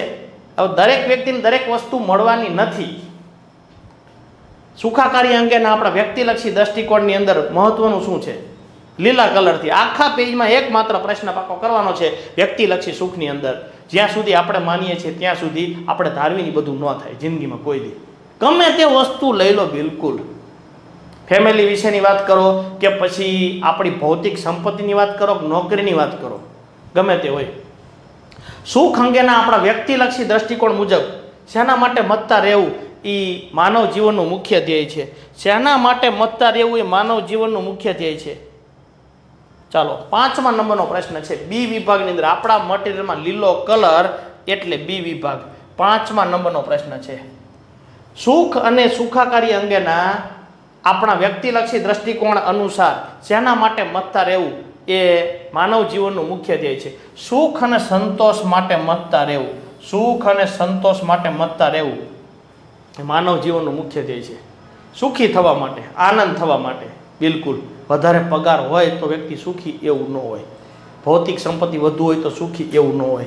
ચાલો બી વિભાગની અંદર 5મા નંબરનો પ્રશ્ન, બી વિભાગમાં 5મા નંબરનો પ્રશ્ન 1 ગુણનો પ્રશ્ન છે, 1 માર્કનો પ્રશ્ન છે.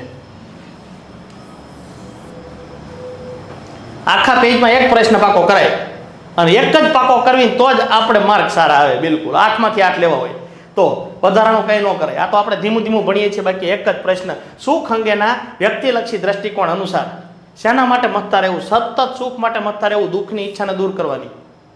સુખ માટે મથતા રહેવું એ મહત્વપૂર્ણ ભૂમિકા છે. સુખ અને સુખાકારી માટેની બાબત છે. બિલકુલ. ઓકે, ચાલો. અને બીજું છે સ્વપ્રગટીકરણ સુખ. જો જિંદગીમાં સુખ ન હોય તો એ સુખને પ્રગટ કરી શકાય. શું સારી જિંદગી સુખ માટે જ મહત્વની છે? અથવા જિંદગીમાં સુખ જ હોય અને બીજું કશું જ ન હોય તો શું તમે સુખી થઈશો, સંતોષ પામશો? આ માટે સેલિંગમેને આપેલું એક કાલ્પનિક મશીનનું આપણે ઉદાહરણ લઈએ. ધારો કે તમને એક એવા કાલ્પનિક મશીનની અંદર મૂકવામાં આવે કે જે તમને નકરા સુખનો જ અનુભવ કરે. તમે વિચાર કરો, તમને એક એવા મશીનની અંદર મૂકવામાં આવે કે એમાં નકરો સુખનો જ અનુભવ થાય. બિલકુલ. તમે જે કલ્પના કરો એ બધું મળી જાય. કાલ્પનિક મશીન છે, તમે કલ્પના કરો એટલે મળી જાય. બિલકુલ. તમે કલ્પના કરો કે મારે શિમલા ફરવા જવું, ફટ દઈને શિમલા હાજર. તમે કલ્પના કરો કે મારે કાજુ મસાલાનું શાક ખાવું, ફટ દઈને હાજર. તમે કહો મારે પેંડા ચવાણું ખાવ, ફટ દઈને હાજર. હા, મંચુરિયન ખાવા હે, ફટ દઈને હાજર. તમે કોઈ હાજર ફટ દઈને. તો શું મજા આવે? થોડાક સમય સુધી બધું સારું લાગશે હો, પણ હા, થોડાક સમય સુધી સારું લાગશે. આ વિધાયક મનોવિજ્ઞાનના આવા સારા સારા અનુભવો કાલ્પનિક મશીનની અંદર મૂકીને કે એવા પ્રકારના અનુભવ વ્યક્તિને નકરા જલસા કરાવશે. થોડાક સમય આપણને સારું લાગશે, પણ મશીનની અંદર આપણને જો મૂકવામાં આવે ને તો અઢળક સુખનો અનુભવ થાય આપણને. થોડાક સમય સુધી સારું લાગશે અને પછી એવો કંટાળો આવશે, કારણ કે એક ને એક વસ્તુ જે છે એ પ્રાપ્ત કરવાથી કંટાળો આવે. ઓલા જે પંજાબી હોટલમાં કામ કરતા વેઇટર હોય ને, એ દરરોજ પંજાબી ખાતા હોય એટલે એ ખાઈને કંટાળી જાય. હો, બિલકુલ. અને પછી તો પછી બાફેલા બટાકાના કટકા કરીને જ ખાતા હોય, કારણ કે ઓલું તો એને જોવું ન ગમતું હોય. દરરોજ ડેઈલી તમને કોઈ લગ્ન પ્રસંગમાં જ્યાં હોય, તમને મને બધાને એવો અનુભવ થયો છે. આપણે કોઈ લગ્ન પ્રસંગની અંદર આપણે જ્યાં હોય અને કોઈ સારા એવા વીઆઈપી લગ્નમાં જ્યાં હોય તો બપોરે સારું એવું જમવાનું હોય, સાંજે સારું એવું જમવાનું હોય, બીજે દિવસે જાનની અંદર પણ બપોરે હોય ને સાંજે હોય, તો તરત ઘરે જઈને આપણે રોટલી માંગશું. બિલકુલ કંટાળો આવે. બિલકુલ ઓલું તો એટલું ખાઈને મૂકી દેવી આપણે. બિલકુલ. સેલિંગમેને આપેલા કાલ્પનિક મશીનનું ઉદાહરણ લેવી. ધારો કે તમને એક એવા મશીનની અંદર મૂકવામાં આવે કે એ મશીન તમને સતત આનંદ અને ખુશીનો જ અનુભવ કરાવે. તમે જે તમારા મનમાં વિચારો એ બધું વસ્તુ તમને મળે. વિધાયક આવેગોનો જ અનુભવ કરાવે કે જે તમે તમારા મનની અંદર જે ઈચ્છા કલ્પના કરતા હોય બધી વસ્તુ તમને મળે. પછી ભલે ને જીવનમાં ગમે એ હોય પણ તમે કલ્પના કરો ને એ બધું મળે. અગત્યનું ન હોય, બધું મળે. જે હોય બધું વસ્તુ તમને મળે. અને વ્યક્તિલક્ષી સુખના દ્રષ્ટિકોણ મુજબ આ મશીનની અંદર મૂક્યા બાદ તમે સતત નકરો અઢળક આનંદનો અનુભવ કરશો. સતત આનંદનો અનુભવ કરશો. શું આવા પ્રકારના મશીનની અંદર તમે તમારી જાતને મૂકવાનું પસંદ કરશો? થોડાક સમય સુધી આ બધું તમને ગમશે, 100% ગમશે. થોડાક સમય સુધી ગમશે આ. પરંતુ બધા અનુભવમાંથી એક જ અનુભવ જે છે એ સતત એક ને એક સુખનો અનુભવ જે છે ને વ્યક્તિને એકદમ નીરસ બનાવી દે છે. આપણામાંના મોટા ભાગના વ્યક્તિઓ જે છે મશીનનો ત્યાગ કરશે, કારણ કે સુખ અને સુખાકારી અંગે જીવનની અંદર ખાલી એક જ સારા અનુભવ જવાબદાર નથી. જિંદગીમાં ખરાબ થોડાક અનુભવ થાય ને તો સારા અનુભવનું મહત્વ સમજાય, નહીંતર ન સમજાય. બિલકુલ. ચાલો, એરિસ્ટોટલના મતે સુખ અને સુખાકારી અંગે 3 બાબતો જોવા મળે છે. એરિસ્ટોટલના મતે સુખ અને સુખાકારી એટલે શું? પોતાની જાતનું પ્રગટીકરણ. એકમાં જ કહી દીધું છે, બાકીની 2 વસ્તુ તો ઓલાની અંદર આવશે. સુખ અને સુખાકારી અંગે એરિસ્ટોટલના મતે, ચાલો આઈએમપી આખા પેજમાં ફરી પાછો એક પ્રશ્ન પાકો કરવાનો છે. એરિસ્ટોટલના મતે સુખ અને સુખાકારી એટલે શું? આ સૌથી આઈએમપી પ્રશ્ન ગણી લેવાનો તમારે. એરિસ્ટોટલના મતે સુખ અને સુખાકારી એટલે પોતાની જાતનું પ્રગટીકરણ, અભિવ્યક્તિનું અર્થઘટન અને આંતરિક શક્તિની પૂર્ણપણે ખીલવણી. તો આપણે એરિસ્ટોટલના મતે સુખ અને સુખાકારી એટલે પોતાની જાતનું પ્રગટીકરણ એટલું લખો તોય રેડી. પાછળ વિકલ્પવાળો પ્રશ્ન છે. 138મા નંબરના પાના ઉપર સુખ એરિસ્ટોટલના મતે સુખ અને સુખાકારી એટલે શું? એરિસ્ટોટલના મતે સુખ અને સુખાકારી એટલે શું? પોતાની જાતનું પ્રગટીકરણ, અભિવ્યક્તિનું અર્થઘટન અને આંતરિક શક્તિની ખીલવણી. શું આવશે જવાબ? શું આવશે જવાબ? ડી આવશે. એ વિભાગની અંદર 138મા નંબરના પાના ઉપર એ વિભાગની અંદર વિકલ્પવાળો પ્રશ્ન લખ્યો છે, એટલા માટે એ વિભાગની અંદર 6ઠ્ઠા નંબરનો વિકલ્પવાળો પ્રશ્ન છે. 1 ગુણનો પ્રશ્ન છે. 1 ગુણનો પ્રશ્ન. જો શોર્ટની અંદર આટલું કહો તોય ચાલે. જૂની વ્યાખ્યા મુજબ તો એવું હતું, એરિસ્ટોટલના મતે સુખ અને સુખાકારી એટલે શું? પોતાની જાતનું પ્રગટીકરણ, એટલું જ હતું. બરોબર છે? હા, બુકની અંદર એક વખત જોઈ લેજો એટલે તમને સંપૂર્ણપણે આઈડિયા આવી જાય. એરિસ્ટોટલના મતે સુખ અને સુખાકારી એટલે પોતાની જાતનું પ્રગટીકરણ, અભિવ્યક્તિનું અર્થઘટન અને આંતરિક શક્તિઓની પૂર્ણપણે ખીલવણી. ઓકે, 2 પ્રશ્ન જવાબ સાચા. અડધું લખો તોય સાચું, આય સાચું. ઓકે, એમાં 6ઠ્ઠો ડી આવે જવાબ. ચાલો, મનોવૈજ્ઞાનિક સુખાકારી માપનની રીતો. વ્યક્તિગત સુખાકારીની અંદર આપણે વિચાર કરવા જાવી, કોઈ વ્યક્તિની વ્યક્તિગત રીતે ભાઈબંધને આપણે મળીએ ને એને આપણે પ્રશ્ન પૂછવી કે ભાઈ કેમ હાલે છે, શું હાલે છે, આખો દિવસ શું કરે છે, નોકરી ધંધો ક્યાં છે તારો, તારા સંતાન કેટલા છે, હા ક્યાં રહો છો, મકાન લીધું, હા વાહ ભાઈ વાહ, હમણાં નોકરી મળી, રિઝલ્ટ સારું આવ્યું. આપણે કોકને પ્રશ્ન પૂછવી અને એના જીવન વિશે આપણે માહિતી મેળવી શકવી. બિલકુલ, વાહ ભાઈ વાહ સરસ, મકાન લીધું તો કે વાહ ભાઈ વાહ બહુ સરસ. અને પેંડા શેના છે તો કે સાહેબ હમણાં રિઝલ્ટ આવ્યું ને ફોરેસ્ટમાં લાગી ગયો, વાહ ભાઈ વાહ બહુ સરસ. આ પેંડા શેના છે તો કે મારા ભાઈને નોકરી મળી, બરોબર છે. તો એનો અર્થ એવો કે આ ખુશીના પેંડા છે, ખુશીની રજૂઆત છે. કોઈ પણ પ્રકારનો સીધો પ્રશ્ન પૂછીને આપણે માહિતી મેળવી શકવી, અથવા કોઈ વ્યક્તિ આનંદની અભિવ્યક્તિ કરે ત્યારે સમજવાનું કે ભાઈ કંઈક આનંદનો પ્રસંગ છે. બિલકુલ, વ્યક્તિ કોઈ પ્રસંગ કાઢે, બિલકુલ રાંદલ તેડા કેમ તો કે માનતાના છે, બરોબર એવું છે, હા હા સરસ. કોઈ પણ ઘરે સારો પ્રસંગ હોય એટલે કોઈ સારી ઘટના જિંદગીમાં બની હોય તો જ આપણે સારો પ્રસંગ જિંદગીમાં કાઢવી, નહીતર નહીં. બિલકુલ, તમામ બાબતોને ધ્યાનમાં લેતા તમે તમારી હાલની પરિસ્થિતિથી કેટલા સંતુષ્ટ છો? વધારે, ઓછા, સાધારણીય? તમે તમારા જીવનથી સંતુષ્ટ છો? 2 વિકલ્પ. તમે તમારા જીવનથી સંતુષ્ટ છો, 2 વિકલ્પ, સંમત, અસંમત. જો સંમતમાં ટીક કરો તો ભાઈ સંતુષ્ટ છો, અસંમતમાં ટીક કરો સંતુષ્ટ નથી. સમગ્ર રીતે તમે તમારા જીવનને કેવા પ્રકારનું મૂલ્યાંકન કરો છો? સારું, ખરાબ કે મધ્યમ? 3 પોઈન્ટ સ્કેલ, 3 વિકલ્પવાળા પ્રશ્ન. તમે તમારા જીવનથી સંતુષ્ટ છો? હા, ના, તટસ્થ. જો સંતુષ્ટ, હામાં ટીક કરો સમજવાનું ભાઈ જીવનથી સંતુષ્ટ છો. નામાં ટીક કરો સાહેબ સંતુષ્ટ નથી, અને તટસ્થમાં તો સાહેબ ઠીક ઠીક કહેવાય ભાઈ, એવું બધું એવું નહીં. તમે તમારા જીવનથી ખુશ છો? ખૂબ જ ખુશ છું, ખુશ છું, મધ્યમ ખુશ છું, ખુશ નથી, સંપૂર્ણ ખુશ નથી, ગમે તે લઈ લો. બિલકુલ, તમે તમારા જીવનથી ખુશ છો. ચાલો, એની સામે 5 વિકલ્પ આપેલા હોય. ખૂબ જ ખુશ, ખૂબ જ ખુશ, બીજો વિકલ્પ છે ખુશ, ત્રીજો વિકલ્પ છે મધ્યમ, ખુશ નથી, અને તદ્દન ખુશ નથી. તદ્દન એટલે સહેજે ખુશ નથી. એમ 5માંથી 1માં ટીક કરો. જો આમાં ટીક કરવી સમજવાનું બહુ જ ખુશ છે, બહુ જ સુખી છે, ઠીક ઠીક, આમાં મધ્યમ, આમાં ખુશી છે, વાંધો નહીં, તમે તે લઈ લો. બિલકુલ, ખાલી સમજવા માટે. હા, જાવા દેવી. નીચેનામાંથી કયો ચહેરો તમને ગમશે? કયો ચહેરો તમને ગમશે નીચેનામાંથી?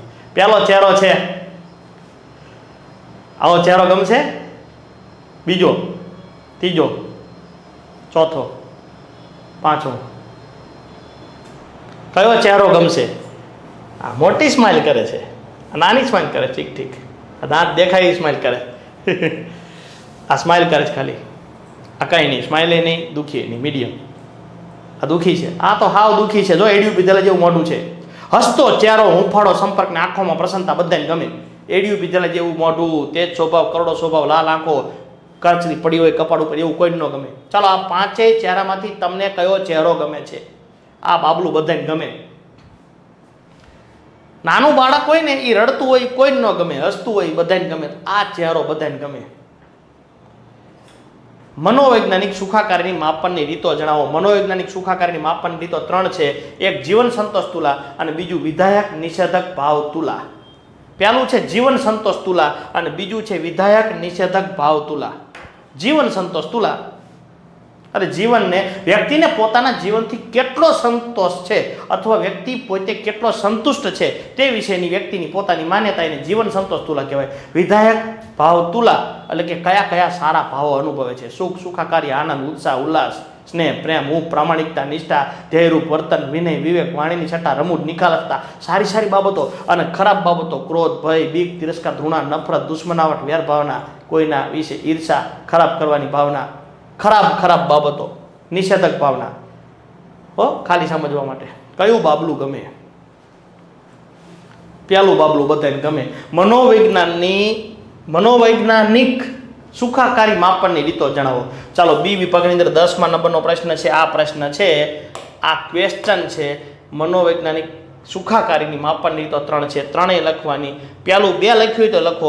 પેલું જીવન સંતોષ તુલા, બીજું વિધાયક નિષેધક ભાવ તુલા. 2 ભેગી લખો તો વાંધો નહીં, 3 લખો તો વાંધો નહીં. આ 1 ગુણનો પ્રશ્ન છે. 1 ગુણનો પ્રશ્ન છે. બી વિભાગની અંદર 10મા નંબરનો પ્રશ્ન છે. 139મા નંબરના પાના ઉપર. બરોબર. મનોવૈજ્ઞાનિક સુખાકારી માપનની રીતો જણાવો. મનોવૈજ્ઞાનિક સુખાકારી માપનની રીતો 3 છે. જીવન સંતોષ તુલા અને વિધાયક નિષેધક ભાવ તુલા.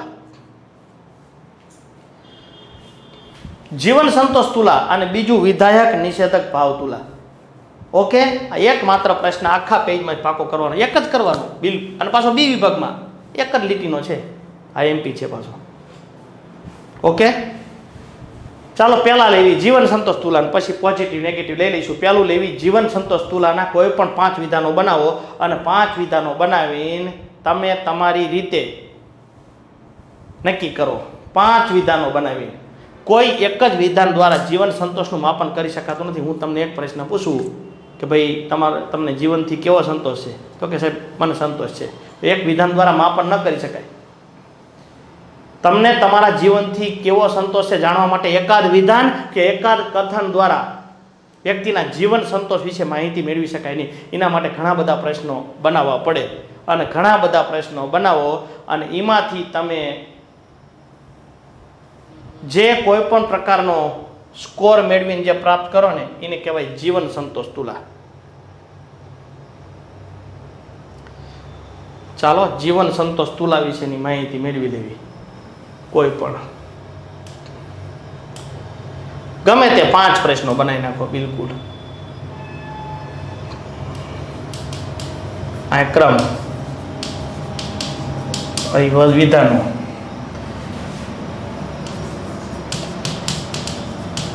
અને વિકલ્પો.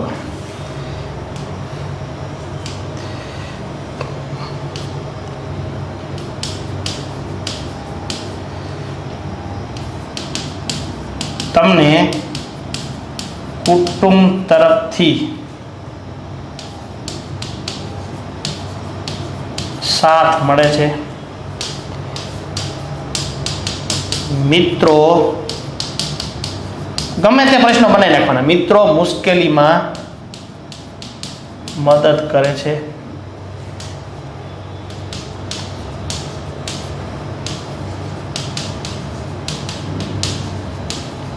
તમને આર્થિક મુશ્કેલીમાં ટેકો મળે છે.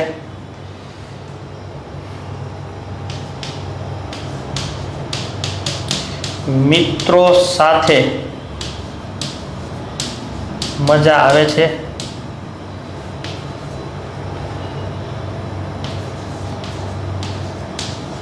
જીવનથી મોટે ભાગે સંતોષ છે. ગમે તે લખી નાખ્યા 5 વિધાનો. આપણને 5 વિધાનો કીધા હતા, માપન કરવાનું કીધું હતું. આપણે 5 વિધાનો ઉદાહરણ તરીકે આપણે લઈ લીધા. બરોબર, જોઈ લો. હાલો, ખાસ 5 વિધાનો. બરોબર,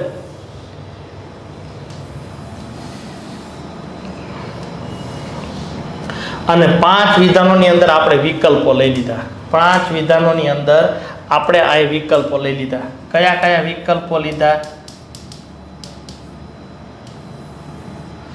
અહીંયા લીધું સંપૂર્ણ સંમત, અહીંયા લીધું સંપૂર્ણ સંમત, અહીંયા લીધું સંમત, અહીંયા લીધું તટસ્થ, અહીંયા લીધું અસંમત અને અહીંયા લીધું સંપૂર્ણ અસંમત.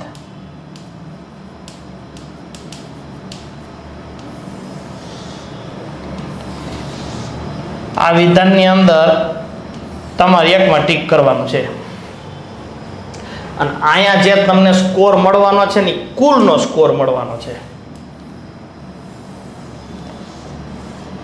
અહીંયા તમને જે સ્કોર મળવાનો છે કુલનો સ્કોર મળવાનો છે. જો સંપૂર્ણ સંમત આમાં ટીક કરે ને, આમાં ટીક કરે તો 5 માર્ક આપવાના. વ્યક્તિ આની અંદર ટીક કરે તો 5 માર્ક આપવાના. આમાં ટીક કરે 4, આમાં ટીક કરે 3, આમાં ટીક કરે 2, આમાં ટીક કરે તો 1 માર્ક આપવાનો છે. બરોબર. ચાલો, તમને કુટુંબ તરફથી સાથ મળે છે? હા સાહેબ, સંપૂર્ણ સાથ મળે છે. મને મારા કુટુંબ તરફથી સંપૂર્ણપણે સાથ મળે છે. કોઈ વ્યક્તિ એવી રીતે કે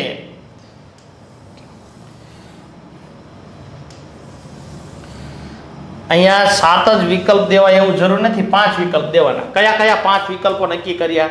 એકાદ વિધાન દ્વારા માપન કરી શકાય, માપન ન કરી શકાય. 5 વિકલ્પો હતા. કયા કયા 5 વિકલ્પો? સંપૂર્ણ સંમત, સંપૂર્ણ સંમત, સંમત, તટસ્થ, અસંમત અને સંપૂર્ણ અસંમત.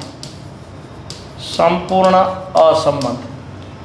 જો આની અંદર ટીક કરે વ્યક્તિ, આની અંદર ટીક કરે 5 માર્ક આપવાના. આમાં ટીક કરે 4, આમાં ટીક કરે 3, આમાં ટીક કરે 2, આમાં ટીક કરે 1 માર્ક. આનો આવા ગમે તે 5 પ્રશ્નો બનાવી નાખવાના. 1 માર્ક આનો આવા ગમે તે 5 પ્રશ્નો ટીક કરી નાખવાના અને આની અંદર જે છે એમાં આપણે ટીક કરશું ભાઈ.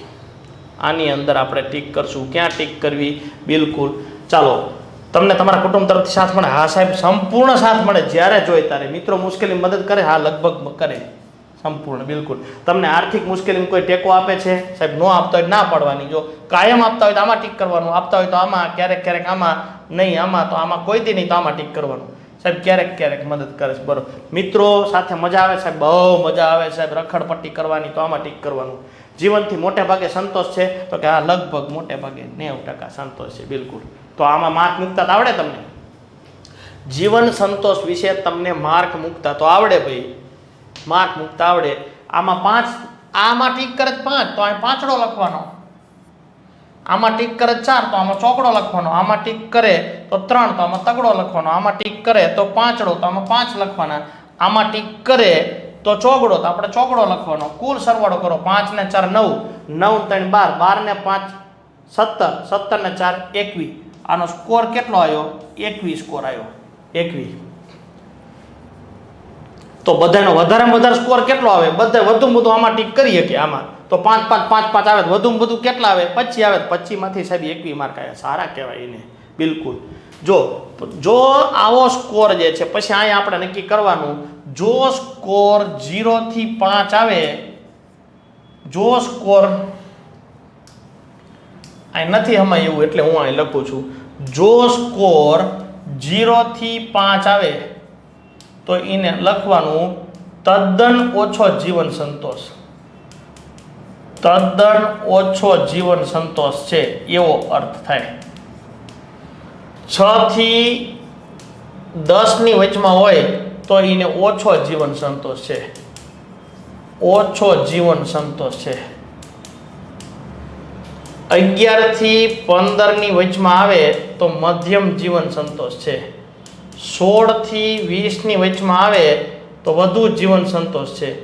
અને 21 અને 20 થી વધુ આવે, 20 થી વધુ આવે તો ખૂબ જ જીવન સંતોષ છે. ખૂબ જ જીવન સંતોષ છે. તો આપણો 21 આવે. ખૂબ જ હોય ને બધું આમાં ઠીક છે. આ બાજુ તે ઓલી બાજુ છે જ નહીં. 1 માર્ક આનો, 1 માર્ક આનો, 1 માર્ક આનો. ગમે એ 5 પ્રશ્નો બનાવી નાખવાના મન ફાવે અને સંપૂર્ણ સંમત, સંમત, તટસ્થ, અસંમત અને સંપૂર્ણ અસંમત. ગમે તે 5 પ્રશ્નો બનાવી નાખવાના ક્રમમાં. આ ક્રમમાં 5 પ્રશ્નો બનાવી નાખવાના, કોઈ પણ 5 પ્રશ્નો બનાવી નાખવાના અને 5 વિકલ્પ આપવાના, 7 વિકલ્પ આપવાના, જે તમને સારું લાગે એ આપવાના. બિલકુલ અહીંયા આપ્યા 1 માર્ક આનો કે કઈ રીતે માર્ક આપવાના સાહેબ એ આપણી રીતે નક્કી કરવાનું. આ કોકને 3 રાખો હોય 3 રાખે ને 5 રાખો હોય 5 રાખે ને 7 રાખો હોય 7 રાખે. બિલકુલ સંપૂર્ણ સંમત, સંમત, આંશિક સંમત, તટસ્થ, અસંમત, આંશિક અસંમત અને સંપૂર્ણ અસંમત ગમે એ રાખી શકો તમે. બિલકુલ. અને આની અંદર ઓછો હોય તો એ ભાગલા આપણે પાડવાના. કોઈક 5 ભાગલા પાડે, કોઈ 3 ભાગલા પાડે, કોઈ 4 ભાગલા પાડે, કોકને 3 પાડવા છે ભાઈ કે ભાઈ 1 થી 10 સુધી ઓછો, 11 થી 20 સુધી મધ્યમ અને 21 થી વધુ. ખૂબ જ મન ફાવે એ રીતે સંશોધક પોતે ગમે તે કરી શકે. આ જીવન સંતોષ તુલા છે જે 3 માર્કનો પ્રશ્ન હતો. 3 માર્કનો પ્રશ્ન હતો સાહેબ ડી વિભાગની અંદર પાના નંબર 140 ઉપર. જીવન સંતોષ માપન તુલા વિશેના 5 વિધાનોનું વર્ણન કરો. ડી વિભાગની અંદર 5મા નંબરનો પ્રશ્ન હતો. આ પ્રશ્ન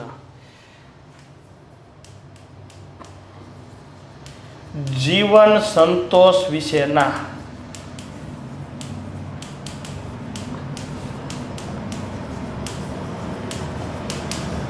5 વિધાનોનું વર્ણન કરો. 3 ગુણનો પ્રશ્ન છે. ડી વિભાગની અંદર 3 ગુણનો પ્રશ્ન છે. ડી વિભાગની અંદર 5મા નંબરનો પ્રશ્ન છે.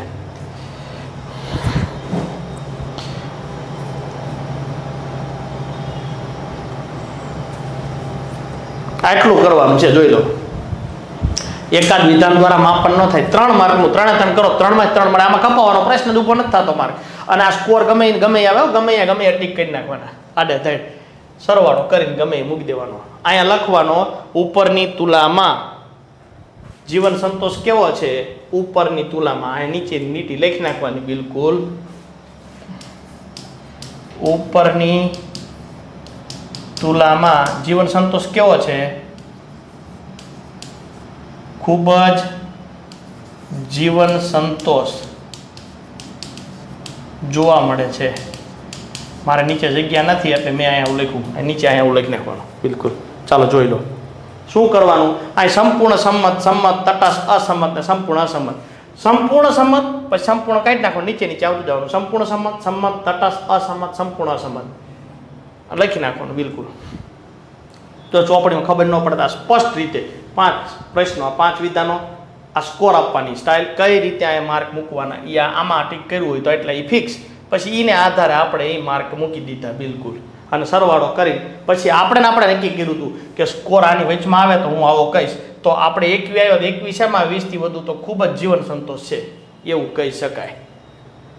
હા, નજર આવીને રાખવાની વાંધો ન આવે.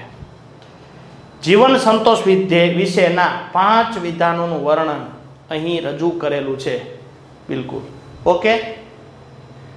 આર યુ બિલકુલ સ્કોર આવ્યો. આ 7 પોઈન્ટ વાળું હતું. સંપૂર્ણ સંમત, સંમત, આંશિક સંમત, તટસ્થ, આંશિક અસંમત, અસંમત, સંપૂર્ણ અસંમત. ગમે એ 5 વિધાનો બનાવી નાખ્યા, ગમે એ ટીક કર્યા. આમાં શું હતો સ્કોર? આમાં હતો 7, 5, 7, 6, 5, 4, 3, 2 ને 1. એવી રીતે આપણે ગોઠવું હતું. એવું ક્યાં ગોઠવું છે તો કે સાહેબ એવું આપણે આ ગોઠવું, આ ગોઠવું. બિલકુલ બરોબર છે. આની અંદર આવું ગોઠવું. આમાં ટીક કરે ને તો 7, આમાં ટીક કરે તો 6, આમાં ટીક કરે તો 5, આમાં ટીક કરે 4, આમાં ટીક કરે 3, આમાં ટીક કરે 2, આમાં ટીક કરે 1. અને એની રીતે ટીક કર્યું એના આધારે માર્ક આપ્યા. જોઈ લો આમાં સ્કોર આવ્યો 29 અને એના આધારે આપણે આવું કહી દીધું વધુ જીવન સંતોષ જોવા મળે છે. ઉપરની તુલામાં 29 સ્કોર. આવું આપણે રીતે કહ્યું. પણ આ તો આ પ્રશ્ન આ લખવો હોય તો આ રીતે, પણ આપણે આ પ્રશ્ન લખવાનું તમે નક્કી કર્યું છે. બધું આવી ગયું આમાં. બિલકુલ ઓકે. આખું મટીરિયલ રેડી. પણ આમાં બધા વિધાયક જ પ્રશ્નો હોય, નથી વાળા હોય તો પછી સ્કોર અવરો પણ હોઈ શકે. હો, વિધાયક નિષેધક ભાવ તુલા આપણે લેવાની છે. બિલકુલ આ રહી વિધાયક નિષેધક ભાવ તુલા સમજવા માટે. હો ખાલી હા, વિધાયક નિષેધક ભાવ તુલાના 2 પ્રશ્નો પૂછાય છે. 10-10 વિધાયક નિષેધક ભાવ તુલા વિશેની માહિતી આપણે આપવાની છે. જુદા જુદા પ્રકારના આવેગ અનુભવોને આધારે ડાયનરે કેટલીક સારી અને કેટલીક ખરાબ બાબતો રજૂ કરી છે. સારી એટલે પોઝિટિવ એટલે પી, ખરાબ એટલે નેગેટિવ એટલે એન. જુદા જુદા પ્રકારના વિધાનો દ્વારા સુખ અને સુખાકારી પ્રસન્નતા વિશેનું માપન કરી શકાય. સારી અને ખરાબ લાગણી વ્યક્તિ પોતાના જિંદગીની અંદર અનુભવતો હોય, પાકું નથી કરવાનું આપણે. સારી અને ખરાબ લાગણીઓ જિંદગીની અંદર બનતા જુદા જુદા પ્રકારના સારા અને ખરાબ અનુભવ પર આધારિત હોય છે. ડાયનર અને ઇમોસ એવું જણાવે છે કે તીવ્રતાને માપવા માટે સુખ, સુખાકારી, આનંદ, સત્ય, અહિંસા, પ્રેમ, નિષ્ઠા, દાન, પ્રામાણિકતા, પરોપકાર આ બધી સારી વસ્તુ છે. દુઃખ, હતાશા, નિરાશા એ બધી ખરાબ વસ્તુ છે. તો તમારે મને કહી દેવાનું સારી વસ્તુ કઈ, ખરાબ વસ્તુ કઈ સમજવા માટે. બિલકુલ. તો સાહેબ આ પ્રકારની સુખાકારી માટે એક ઉદાહરણ પી એટલે પી એ હું લખું ને, યાદ રાખજો ભાઈ, પી એ લખું એટલે તમારે સમજવાનું સારી વસ્તુ છે, અને એન એ લખવું એટલે નેગેટિવ અફેક્ટિવિટી. પી એ એટલે પોઝિટિવ અફેક્ટિવિટી, પી એ એટલે પોઝિટિવ અફેક્ટિવિટી. જો આ પેજ તો કાઢી જ નાખવાનું હતું પણ ખાલી સમજવા માટે રાખી દીધું છે. પી એ એટલે પોઝિટિવ અફેક્ટિવિટી અને એન એ એટલે નેગેટિવ અફેક્ટિવિટી. સારી બાબત હોય ને પી એ કહેવાનું, ખરાબ બાબત હોય ને એન એ કહેવાનું. આ પાકું નથી કરવાનું ભાઈ, કોલેજવાળા માટે છે. ચાલો આ બધી વસ્તુ જોવાની, ખાલી સમજવા માટે. રસ એ તો સાહેબ સારી વસ્તુ કહેવાય, તો પોઝિટિવ કહેવાય. સારી વસ્તુ છે એને પોઝિટિવ કહેવાય. દુઃખ એ તો ખરાબ વસ્તુ છે તો નેગેટિવ, એન એટલે નેગેટિવ. પોઝિટિવ અફેક્ટિવિટી, પી એટલે પોઝિટિવ.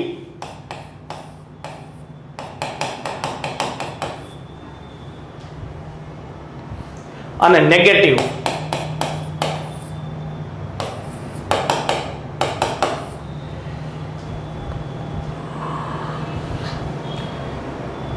પોઝિટિવ અને નેગેટિવ. વિધાયક અને નિષેધક માપન તુલા. બરોબર છે, તમારે કહેવાનું છે ભાઈ. ચાલો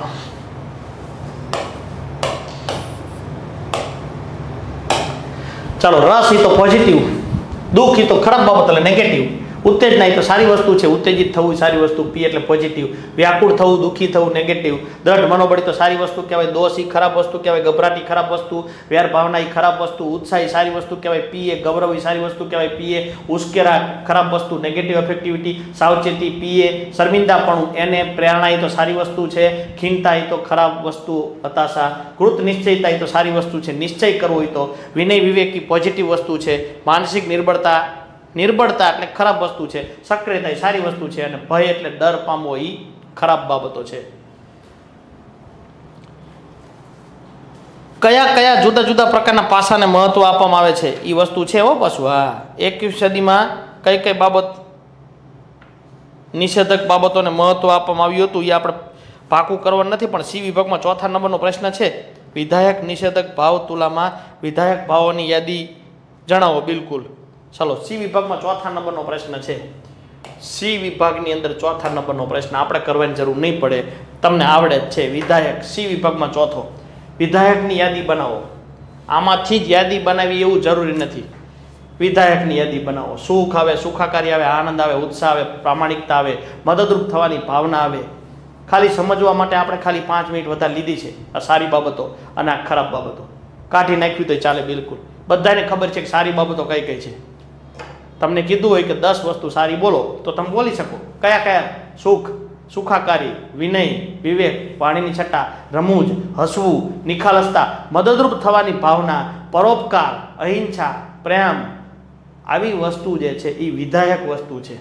પ્રામાણિકતા, રસને, પ્રેરણાને, સક્રિયતા, મદદરૂપ થવાની ભાવના. ઓકે, ચાલો રેડી. સી વિભાગમાં 4થો કરવાની જરૂર નથી, આવડે એમના. જુદા જુદા પ્રકારના પ્રતિભાવોને આધારે આના આગળના પેજમાં 10 વસ્તુ સારી હતી, 10 ખરાબ હતી. સારીને આપણે પીએ કીધી, ખરાબને આપણે એને કીધી. સારીને પીએ કીધી, ખરાબને આપણે એને કીધી. પરંતુ આનો અભ્યાસ તો આગળ આવે છે. વિધાયક મનોવિજ્ઞાન નામના આ ચેપ્ટરની અંદરનો આપણે અભ્યાસ કરવા માટે બાબતને મહત્વપૂર્ણ ગણીએ છીએ. આપણા કોર્સમાં જરૂર નથી હો. હા, આ ટોપિકની આ એક પેજ નહીં કરવાનું, આ નહીં કરવાનું, આ નહીં કરવાનું અને આ નહીં કરવાનું હો, આની જરૂર નથી. એક પેજ આ તો આવે છે એટલે 5 મિનિટ લીધી, નહીં કરવા. આમાંથી એક પણ પ્રશ્ન પાકો નહીં કરવાનો બોર્ડની પરીક્ષામાં. આગળ સમજવા માટે છે ખાલી એક, આ બીજું, આ ત્રીજું, ચોથું. આમાંથી એક પણ પ્રશ્ન તમારે બોર્ડની પરીક્ષા માટે નહીં કરવાનો. બોર્ડની પરીક્ષા માટે સમજવા માટે, કે જેથી આગળ ઉપર ક્યારેક અભ્યાસ કરવાનો આવે અને કોઈ મનોવૈજ્ઞાનિક કસોટી બનાવવાની આવે કે પછી કોઈ તુલાની રચના કરવાની આવે, પીએચડી, એમફિલ કે સંશોધન કરવાનું આવે, એમાં આ નીલ ન રહે એટલા માટે આપણે જોયું છે. ઓકે, ચાલો 2 મુદ્દા બાકી રહ્યા, એક સુખ અને પછી લગ્ન. સુખ, કોણ વધારે સુખી છે, સ્ત્રી કે પુરુષ?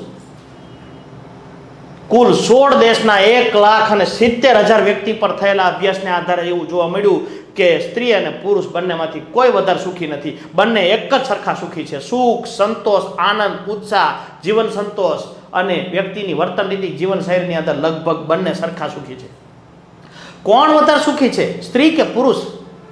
16 દેશોના 1,70,000 વ્યક્તિઓ પર દુનિયાનું સૌથી મોટું સંશોધન થયું અને એની અંદર એવું જોવા મળ્યું કે સ્ત્રી અને પુરુષ બંનેમાંથી કોઈ વધારે સુખી નથી. અમેરિકાની અંદર થયેલા એક સર્વેક્ષણની અંદર એવું જોવા મળ્યું કે સ્ત્રી અને પુરુષો વચ્ચે જે તફાવત છે ને બહુ ઓછો તફાવત છે.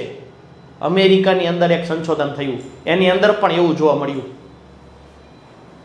19,000 યુવક અને યુવતીઓ, કોલેજના યુવક અને યુવતીઓ પર થયેલા સંશોધનની અંદર પણ એવું જ જોવા મળ્યું છે, કોઈ વધારે સુખી નથી. જોઈ લો, બિલકુલ 18,000 કોલેજના યુવક અને યુવતીઓ પર થયેલા સંશોધનની અંદર પણ એવું જ જોવા મળ્યું છે. ફરીથી લેવી, કોણ વધારે સુખી છે, સ્ત્રી કે પુરુષ? બંનેમાંથી કોઈ એકબીજાથી વધુ સુખી નથી.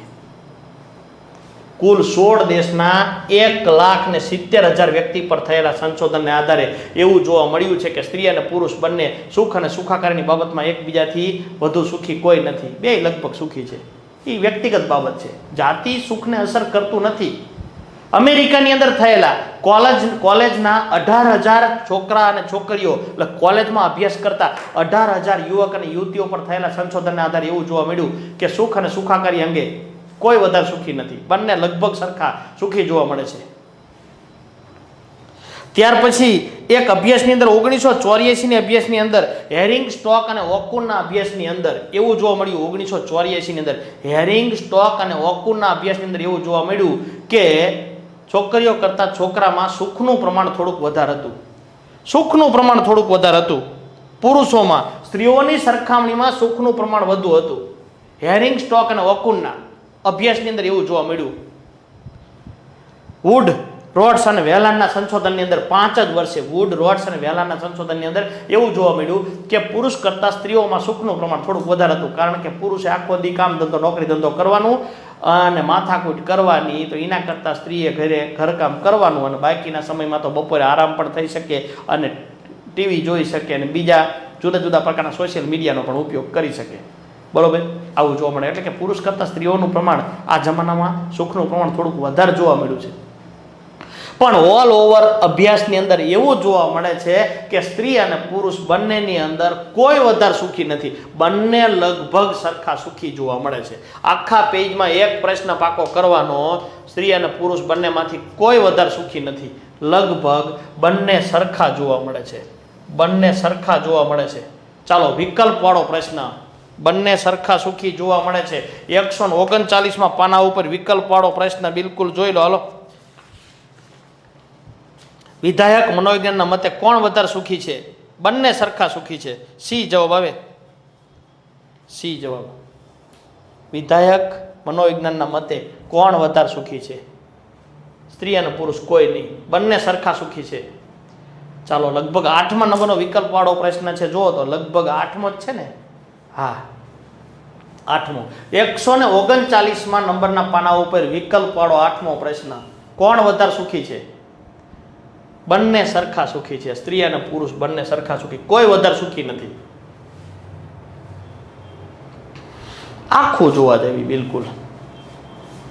ટૂંકમાં અભ્યાસની દ્રષ્ટિએ શોર્ટમાં જોવું છે આપણે, બિલકુલ શોર્ટમાં અભ્યાસની દ્રષ્ટિએ કોણ વધારે સુખી છે, સ્ત્રી કે પુરુષ? એનો જવાબ આપવો ભલે મુશ્કેલ હોય, પણ કોઈ એકબીજાથી વધુ સુખી નથી. 16 દેશના 1,70,000 વ્યક્તિ પર થયેલા સંશોધનની અંદર એવું જોવા મળ્યું કે સુખ, સુખાકારી, આનંદ, ઉત્સાહ, ઉલ્લાસ અને જીવન સંતોષમાં સ્ત્રી અને પુરુષ બંનેમાં લગભગ સરખાપણું જોવા મળ્યું છે. અમેરિકામાં થયેલા એક રાષ્ટ્રીય સર્વેક્ષણની અંદર પણ એવું જોવા મળ્યું કે બંને વચ્ચે લગભગ તફાવત છે એ બહુ ઓછો છે. સ્ત્રી અને પુરુષ બંને સરખા સુખી છે. 39 દેશોના 18,000 કોલેજના યુવક અને યુવતી પર થયેલા સંશોધનની અંદર પણ એવું જોવા મળ્યું કે સ્ત્રી અને પુરુષ બંને લગભગ સરખા સુખી છે. હેરિંગ સ્ટોક અને ઓકુનના 1984ના અભ્યાસની અંદર એવું જોવા મળ્યું કે સ્ત્રીઓની તુલનામાં પુરુષો વધારે થોડાક સુખી છે, કારણ કે બહાર હરી શકે છે, ફરી શકે છે, બહાર ખાવું પીવું, આનંદ કરવો કે અન્ય કોઈ મોજ કરવી કરી શકે છે, જ્યારે સ્ત્રીઓ ઘરની અંદર રહેવાથી બહાર હરી ફરી શકતી નથી. એક મર્યાદા હતી, પણ હવે સ્ત્રીઓ પણ ઘરની બહાર નીકળતી થઈ છે. એટલે 1989ના સંશોધનની અંદર એવું જોવા મળ્યું છે કે પુરુષ કરતાં સ્ત્રીઓમાં સુખાકારીનું પ્રમાણ થોડુંક વધારે જોવા મળ્યું હતું, પણ ઓલ ઓવર જોવા જઈએ તો લગભગ આવો માઇનોર તફાવત આપણે ધ્યાનમાં લઈશું નહીં. કોને કીધું? સંશોધકોએ. તો સ્ત્રી અને પુરુષ બંને વચ્ચે સુખ અને સુખાકારીની બાબતમાં કોઈ તફાવત નથી, લગભગ બંને સરખા સુખી છે. બંને લગભગ સરખા સુખી છે. આવું કહી શકાય, એક વસ્તુ દ્રઢપણે કહી શકાય બિલકુલ કે સુખ અને સુખાકારીની બાબતમાં તફાવત છે, અને જે તફાવત છે એ બહુ મોટો નથી. 8મા નંબરનો વિકલ્પવાળો પ્રશ્ન, વિધાયક મનોવિજ્ઞાનના મતે કોણ સુખી છે? કોઈ નહીં, સ્ત્રી અને પુરુષ બંને સરખા સુખી છે. ચાલો, વિધાયક ભાવ દશા, નિષેધક આવેગો અને જાતિગત તફાવતોની અંદર શું જોવા મળે છે? કોણ વધારે નિષેધક આવેગોનો અનુભવ કરે છે? દુઃખ, હતાશા, શરમ, ક્રોધ, આ બધી વસ્તુનો અનુભવ કોણ વધારે કરે છે? નિષેધક આવેગોનો અનુભવ પણ સ્ત્રીઓ જ વધારે કરે છે.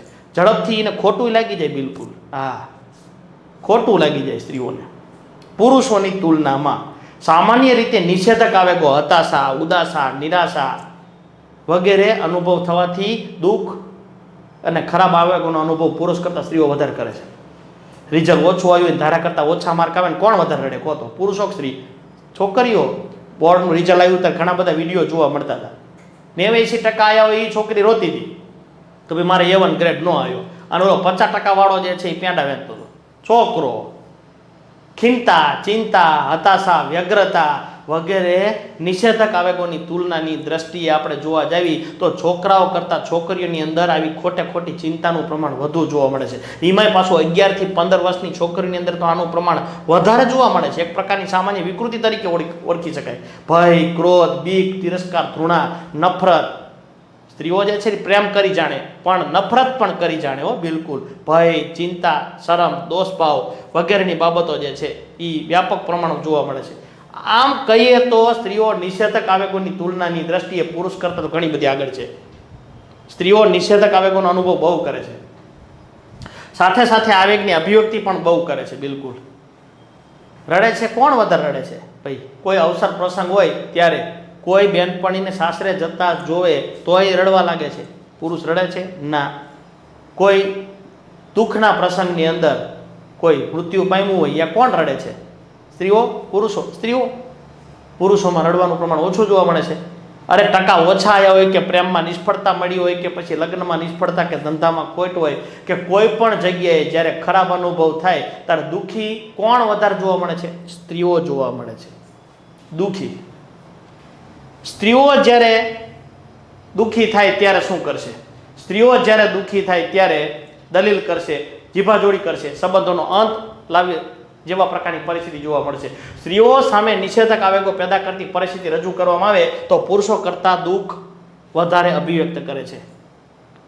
એક જ સગાવાલા મૃત્યુ પામ્યા હોય તો એક પુરુષ હોય સ્ત્રી હોય, કોણ વધારે દુઃખ અનુભવે? સ્ત્રી. પુરુષો જ્યારે દુઃખ અનુભવશે અથવા નિષેધક પરિસ્થિતિમાં પુરુષોની પ્રતિક્રિયા કેવી હોય? ડ્રિંકિંગ, માદક પદાર્થોનું સેવન, સમાજ વિરોધી વ્યક્તિત્વ, અનિયંત્રિત ગુસ્સો અને આક્રમકતા જેવા પ્રકારની પરિસ્થિતિ જોવા મળશે. એકમાત્ર પ્રશ્ન કરવાનો છે. અને સ્ત્રી બહુ ટેન્શનમાં હોય ત્યારે શું કરશે? દલીલ કરશે, બોલાબોલી કરશે, ઝઘડો કરશે, જીભાજોડી કરશે, દલીલ કરશે અને સંબંધને અંત લાવવાની વાત કરશે. સમજવા માટે ખાલી જિંદગીમાં આવું જોવા મળે છે. આ પાઠ જ એવો છે, મજા આવે સાહેબ. પુરુષ જ્યારે ગુસ્સે થશે તો બીજા ઉપર શારીરિક હુમલો કરી બેસશે, આક્રમકતા, ગુસ્સો. પુરુષ જ્યારે દાયજે ભરશે, ગુસ્સો કરશે ત્યારે બીજા ઉપર હુમલો કરશે. જ્યારે સ્ત્રી ગુસ્સે થશે ત્યારે જીભાજોડી કરશે. સ્ત્રી ગુસ્સે થશે ત્યારે જીભાજોડી કરશે, દલીલ કરશે અને સંબંધ તોડી નાખશે બીજા સાથે. અને પુરુષ જ્યારે ગુસ્સે થશે ત્યારે બીજા ઉપર શારીરિક હુમલો કરશે.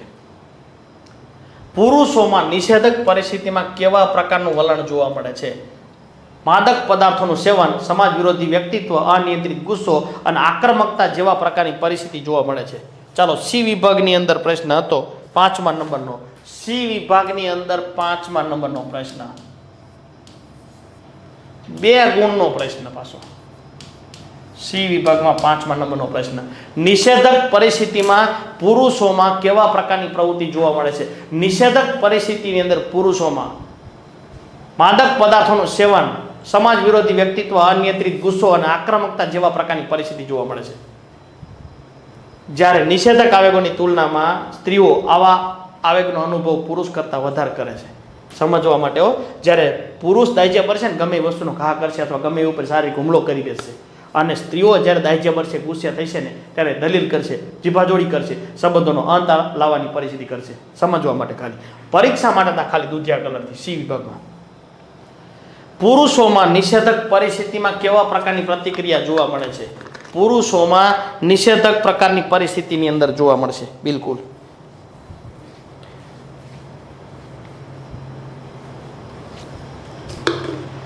પુરુષોમાં નિષેધક પરિસ્થિતિમાં શું જોવા મળે છે? ડ્રિંકિંગ, દારૂનું સેવન, માદક પદાર્થોનું સેવન, સમાજ વિરોધી પ્રવૃત્તિ, અનિયંત્રિત ગુસ્સો અને આક્રમકતા જેવા પ્રકારની પરિસ્થિતિ જોવા મળશે. બરોબર. સી વિભાગમાં 5મો. ચાલો, વિધાયક મનોદશા. જો દુઃખમાં સ્ત્રી કરતા પુરુષ ઓછો અનુભવ કરે છે, એટલે કે પુરુષ કરતા સ્ત્રી વધુ અનુભવ કરે છે, વધુ દુઃખી થાય છે, તો સુખમાં એવું જ છે, પુરુષ કરતા સ્ત્રી સુખી વધારે થાય છે. સુખ, પ્રસન્નતા, આનંદ, ઉત્સાહ વગેરે કોનામાં વધુ જોવા મળે છે? એ સુખ સ્ત્રીઓમાં વધારે જોવા મળે છે. બધા સંશોધકો દ્વારા એવું જોવા મળ્યું છે કે પુરુષની સરખામણીમાં સ્ત્રીઓ વધારે સુખ, સુખાકારી, આનંદ, ઉત્સાહ, ઉલ્લાસનું પ્રમાણ એનામાં વધુ જોવા મળે છે. અરે દરેક પ્રકારના સંશોધન અંદર એવું તારણ જોવા મળે છે કે સ્ત્રીઓ કરતાં પુરુષો કરતાં સ્ત્રીઓ વધારે હસે છે અને વિધાયક આવેગોની અનુભૂતિ વધારે કરે છે. સુખ, સુખાકારી, આનંદ, ઉત્સાહ, ઉલ્લાસ વગેરેની અંદર વધુ જોવા મળે છે. ઓલ ઓવર સંશોધનની અંદર એવું જોવા મળ્યું છે કે પુરુષો કરતાં સ્ત્રીઓ વધારે હસે છે દિવસ દરમિયાન ને જીવન દરમિયાન. જ્યાં જોવું ત્યાં જાઓ તમે. અરે ટોર્કિડની અંદર જવું હોય તોય છૂટી, પ્રસંગોની અંદર જવું હોય તોય છૂટી, સામાજિક પ્રસંગોમાં જવું હોય તોય છૂટી, હોટલની અંદર જવું હોય તો છૂટી, શેરીમાં, સમારંભોમાં, બાગ બગીચાની અંદર, કોલેજની અંદર, ગમે તે જગ્યાએ જાઓ, કોણ વધારે હસે છે? ફોટો પાડતી વખતે લેવું હોય તમારે જ્યાં જોવું હોય છૂટી. શેરી, કુટુંબમાં, શેરી, સોસાયટી, કુટુંબમાં, બાગ બગીચામાં, ટોકીટની અંદર, સમારંભની અંદર કે કોઈ કાર્યક્રમની અંદર, કોઈ અવસર પ્રસંગની અંદર કોણ વધારે હસે છે? સ્ત્રીઓ. ફોટો પાડતી વખતે પણ કોણ વધારે હસે છે? ફોટો પાડતી વખતે સ્ત્રીઓ. આવો ફોટો પડાવે અને આપણે આમ નજર કરીને ફોટો પાડી મોઢું જો આવી રીતે.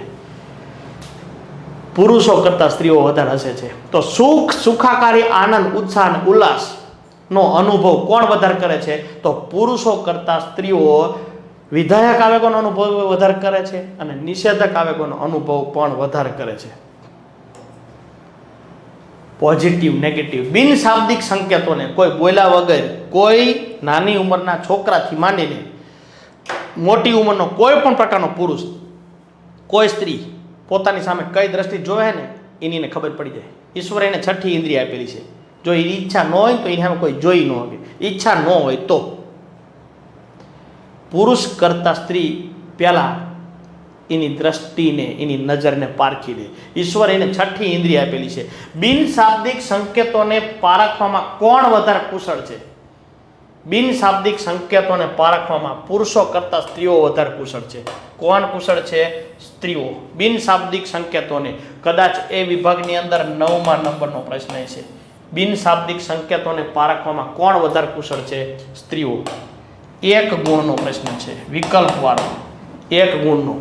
અરે છાપાની અંદર તમારે તસવીરો જોઈ હોય, હીરો હિરોઈનની દ્રષ્ટિએ તસવીરો જોઈ હોય, ફોટા જોવા હોય તો છાપાની અંદર જોવું હોય તો છૂટી, વર્તમાન પત્રની અંદર જોવું હોય, સામયિકોની અંદર જોવું હોય, હસતી તસવીરો કોની વધારે છે? શોપિંગ મોલની અંદર જોવું હોય કે બાગ બગીચામાં, સિનેમા ઘરમાં, શેરીમાં, સોસાયટીમાં, કુટુંબમાં, કાર્યક્રમમાં, સમારંભોમાં, જ્યાં તમારે જોવું હોય, કોના ચહેરા વધારે હસતા હોય? પુરુષોના, સ્ત્રીઓના? જવાબ આવે સ્ત્રીઓના. અને બિનશાબ્દિક સંકેતોને પારખવામાં કોણ વધારે કુશળ છે? બિનશાબ્દિક બોલ્યા વગર નજરને પારખવામાં કોણ હોશિયાર છે? સ્ત્રીઓ. બિનશાબ્દિક સંકેતોને પારખવામાં કોણ વધારે કુશળ છે? સ્ત્રીઓ. વિકલ્પ વાળો 9મા નંબરનો પ્રશ્ન. બિનશાબ્દિક સંકેતોને પારખવામાં કોણ વધારે કુશળ છે? ત્રીજી વખત બોલું છું, 9મા નંબરનો, પાના નંબર 139માં નંબરના પાના ઉપર વિકલ્પ વાળો 9મા નંબરનો પ્રશ્ન એકવાર જોઈ લો એટલે આપણું કામ મસ્ત થઈ જાય. Okay, ready? વાહ.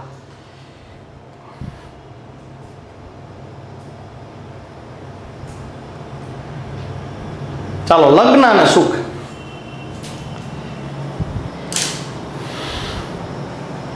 દરેક વ્યક્તિ 16 સંસ્કારમાંથી લગ્નને એક સંસ્કાર તરીકે ઓળખવામાં આવે છે અને કદાચ જિંદગીનો સૌથી મહત્વનો સંસ્કાર છે, કારણ કે અન્ય અને અજાણી વ્યક્તિ સાથે વ્યક્તિને જોડાવાનું છે અને પોતાની જીવન સંગીની અથવા જીવન સાથી વ્યક્તિને બનાવવાની છે. આખી જિંદગી એની સાથે રહેવાનું છે. ભાઈ બહેન, માતા પિતા, દાદા દાદી, કાકા કાકી, ભાઈબંધ કોઈ સાથે નહીં આવે, આ એક સાથે આવશે. કોઈ પણ પ્રકારની પરિસ્થિતિમાં મદદ કરવાની ભાવના હોય કે પછી દુઃખ સુખની લાગણી હોય. વ્યક્તિની ઉંમર લઈ લો, ઉંમર, આવક, વ્યવસાય, શિક્ષણ, જાતિ, જ્ઞાતિ વગેરે પરિબળોની દ્રષ્ટિએ આપણે ખરેખર જોવા જઈએ તો આ બધા પરિબળની અંદર લગ્ન દરજ્જો, લગ્ન, મેરેજ જિંદગીની અંદર બનેલી એક જીવનને મોડ આપનારી એક અવસ્થા છે.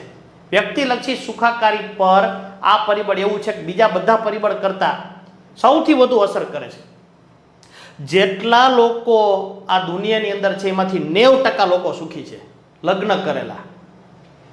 મોટે ભાગે આ દુનિયાની અંદર મોટા ભાગના લોકો લગ્ન કરેલા હોય છે. 90% લોકો પરણેલા હોય છે અને એ પરણેલા લોકોમાંથી નથી પરણેલા લોકો કરતાં જે પરણેલા છે ને એ વધારે સુખી છે. માયર્સે અભ્યાસ કર્યો છે, દુનિયાનો સૌથી મોટો અભ્યાસ. આ દુનિયાની અંદર 90% લોકો પરણેલા છે. દુનિયાની અંદર 90% લોકો પરણેલા છે અને એ 90% લોકો પરણેલા છે ને એ નથી પરણેલા લોકો કરતાં સુખી છે. લગ્ન અને ઉચ્ચ કક્ષાના વ્યક્તિલક્ષી સુખાકારની અંદર ઘણું બધું સાહિત્ય જોવા મળે છે. પરણેલા લોકો સુખી છે, નથી પરણેલા એના કરતાં. કોના કરતાં સુખી છે? તો કે જેઓ આજીવન કુંવારા છે, જેઓ આજીવન કુંવારા છે, જેના લગ્ન થયા જ નથી, જેઓ પોતાના જીવન સાથીથી અલગ રહે છે, હા, જેના જીવન સાથી મૃત્યુ પામ્યા છે અને છૂટાછેડા લીધેલા લોકો કરતાં આ પરણેલા લોકો સુખી છે. જેઓ આજીવન કુંવારા છે, જેના લગ્ન થયા જ નથી, જેઓ આજીવન કુંવારા છે, જેના લગ્ન થયા જ નથી, જેના છૂટાછેડા થઈ ગયેલા છે, જેઓ પોતાના જીવન સાથીથી અલગ રહે છે અને જેના જીવન સાથી મૃત્યુ પામ્યા છે, આ લોકો કરતાં પરણેલા લોકો વધારે સુખી છે. પરણેલા લોકો વધારે સુખી છે. અવાજ? ચાલો જોઈ લો એકવાર ખાસ.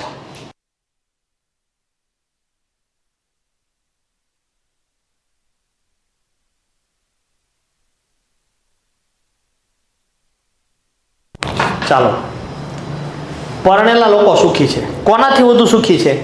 જેઓ આજીવન કુંવારા છે, જેના લગ્ન થયા જ નથી, જેઓ આજીવન કુંવારા છે, જેના છૂટાછેડા લીધેલા છે, જેઓ જીવન સાથીથી અલગ રહે છે અને જેના જીવન સાથી મૃત્યુ પામે છે, આ લોકો કરતાં પરણેલા લોકો વધારે સુખી છે. ચાલો, 6થા નંબરનો પ્રશ્ન, સી વિભાગની અંદર 6થા નંબરનો પ્રશ્ન છે. પરણેલા લોકો કોનાથી વધુ સુખી છે? સી વિભાગની અંદર 6થો 2 ગુણનો પ્રશ્ન છે. 2 ગુણનો પ્રશ્ન, સી વિભાગની અંદર 6થા નંબરનો પ્રશ્ન. ઓકે, અમેરિકાની અંદર 35,000 લોકો પર થયેલા સંશોધનની અંદર એવું જોવા મળ્યું કે જે લોકો પરણેલા છે અને સુખી છે એની ટકાવારી 40 હતી અને જે લોકો નથી પરણેલા અને સુખી છે, નહીં પરણેલા એ સુખી છે, એવા 26% કરતાં આનું પ્રમાણ વધારે હતું. બિલકુલ, એટલે કે પરણેલા લોકો વધારે સુખી હોય છે. જે લોકો લગ્ન કરેલા છે સુખી હોય છે. સાહેબ, લગ્ન કરવાથી શારીરિક, માનસિક, સામાજિક, આવેગિક તમામ પ્રકારની જરૂરિયાતો એકબીજાના ભાગ પાડીને વહેંચીને વ્યક્તિ શાંતિથી જિંદગી જીવે છે. પરંતુ ખરેખર અર્થમાં આપણે જોવા જઈએ તો લગ્નના ઘણા બધા ફાયદાઓ જોવા મળે છે. હવે પ્રશ્ન એ થાય કે લગ્ન અને સુખ વચ્ચે આટલા બધા ગાઢ સંબંધો હોય તો ખરેખર લગ્ન તો ફાયદાકારક છે. તો આપણને પ્રશ્ન થાય કે મોટાભાગના લોકો લગ્ન કરે છે તો શા માટે લગ્ન કરે છે? તો કે સાહેબ, શારીરિક જરૂરિયાત ઉપરાંત સ્નેહ, પ્રેમ, હૂંફ અને સંલગ્નતા જેવા પ્રકારની જરૂરિયાતને લીધે લોકો લગ્ન કરે છે. કટોકટીના સમયે જ્યારે કોઈ ન મદદ કરે ને ત્યારે પોતાનું જીવનસાથી જે છે એના દ્વારા એને સ્નેહ, પ્રેમ, હૂંફ અને સંગાત પ્રાપ્ત થાય છે. સમગ્ર જિંદગી દરમિયાન સંગાત પ્રાપ્ત થાય છે. તો લગ્ન કરવા એ તો સારી બાબત છે. લગ્ન કરેલા મોટા ભાગના સુખી હોય છે. પરંતુ માયર્સ એવું જણાવે છે કે ભાઈ રહેજો, ઘડીક ઊભા રહેજો. જો જીવનસાથી સારું મળ્યું હોય ને તો સુખી. જો કોક નોટ ભટકી જઈ હોય ને, અળસ ભટકી જઈ હોય, જીવનસાથી ખરાબ મળી ગયું હોય તો સાહેબ ખરાબ લગ્ન જીવન એ તો લગ્ન જીવન ન હોવા કરતાંય ખરાબ છે. જિંદગીની પથારી ફેરવી નાખ્યો. એક સરસ મજાની સુંદર, રૂપાળી અને સારા ઘર સંસ્કારી યુવતી હોય અને એને કોઈ ભાટકેલ, દારૂડિયો અને વ્યસની કોઈ પતિ મળી ગયો હોય તો એની જિંદગી બગડી જાય. અથવા કોઈ પુરુષ હોય અને એને અન્ય અનેક પુરુષો સાથે આડા અને અનૈતિક સંબંધો હોય એવી સ્ત્રી મળી ગઈ હોય તો જિંદગી સાહેબ બગડી જાય. બિલકુલ હો.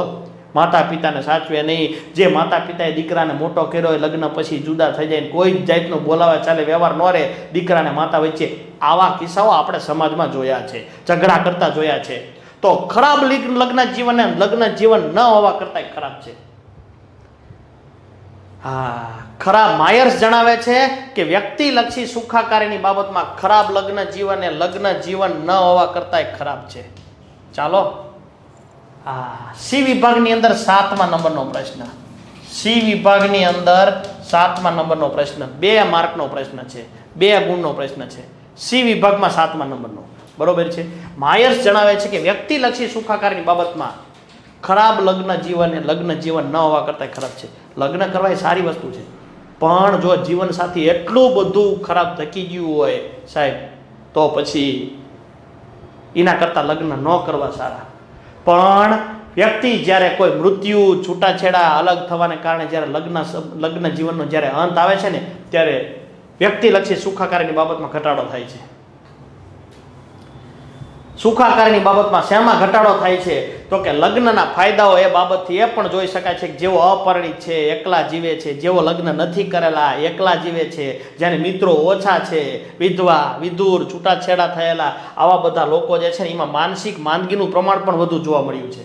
એનું સ્વાસ્થ્ય પણ ખરાબ જોવા મળ્યું છે. જેના લગ્ન કરેલા છે અને લગ્ન નથી કરેલા બંને વચ્ચેના સંશોધનની અંદર એવું જોવા મળ્યું છે કે જેના લગ્ન થયા છે ને એ વધુ જીવે છે, લગ્ન નથી થયા એ ઓછું જીવે છે, લગ્ન થયા છે એ ઓછું વ્યસન કરે છે, લગ્ન નથી થયા એ વધુ વ્યસન કરે છે. અને કદાચ વ્યસન હોય ને તો એના મા બાપ, એના શિક્ષકો, એના દાદા દાદી, કુટુંબીજનો કોઈનું ન માન્યું. અને લગ્ન થયા પછી એની પત્નીએ એવું કીધું કે શું તમે મારા માટે એક ખાલી આ તમાકુ અથવા મસાલો ન મૂકી શકું? લે જાનું, આ તારા માટે મૂક્યું. કોઈનું ન માને. એ ઓલી નવી એની પત્ની આવી પહેલા જ દિવસે એનું માની જાય. વ્યસનનું પ્રમાણ પણ ઓછું જોવા મળે. તમારે મને બોલાવે જ નહીં નકર જો દારૂ પીશો તો. અરે ગાડી ન પીવું આજથી, ના પાડી દીધી બિલકુલ. હા, જીવનમાં સમસ્યા ઓછી કરવાની અંદર લગ્ન જીવન બહુ મદદરૂપ બને છે. અને જે વ્યક્તિઓ પરણેલા છે ને એમાં હતાશા, ઉદાસા, નિરાશા અને ચિંતાનું પ્રમાણ પણ ઘણું બધું ઓછું જોવા મળે છે. બિલકુલ. તો આની અંદર 2 પ્રશ્નો થયા.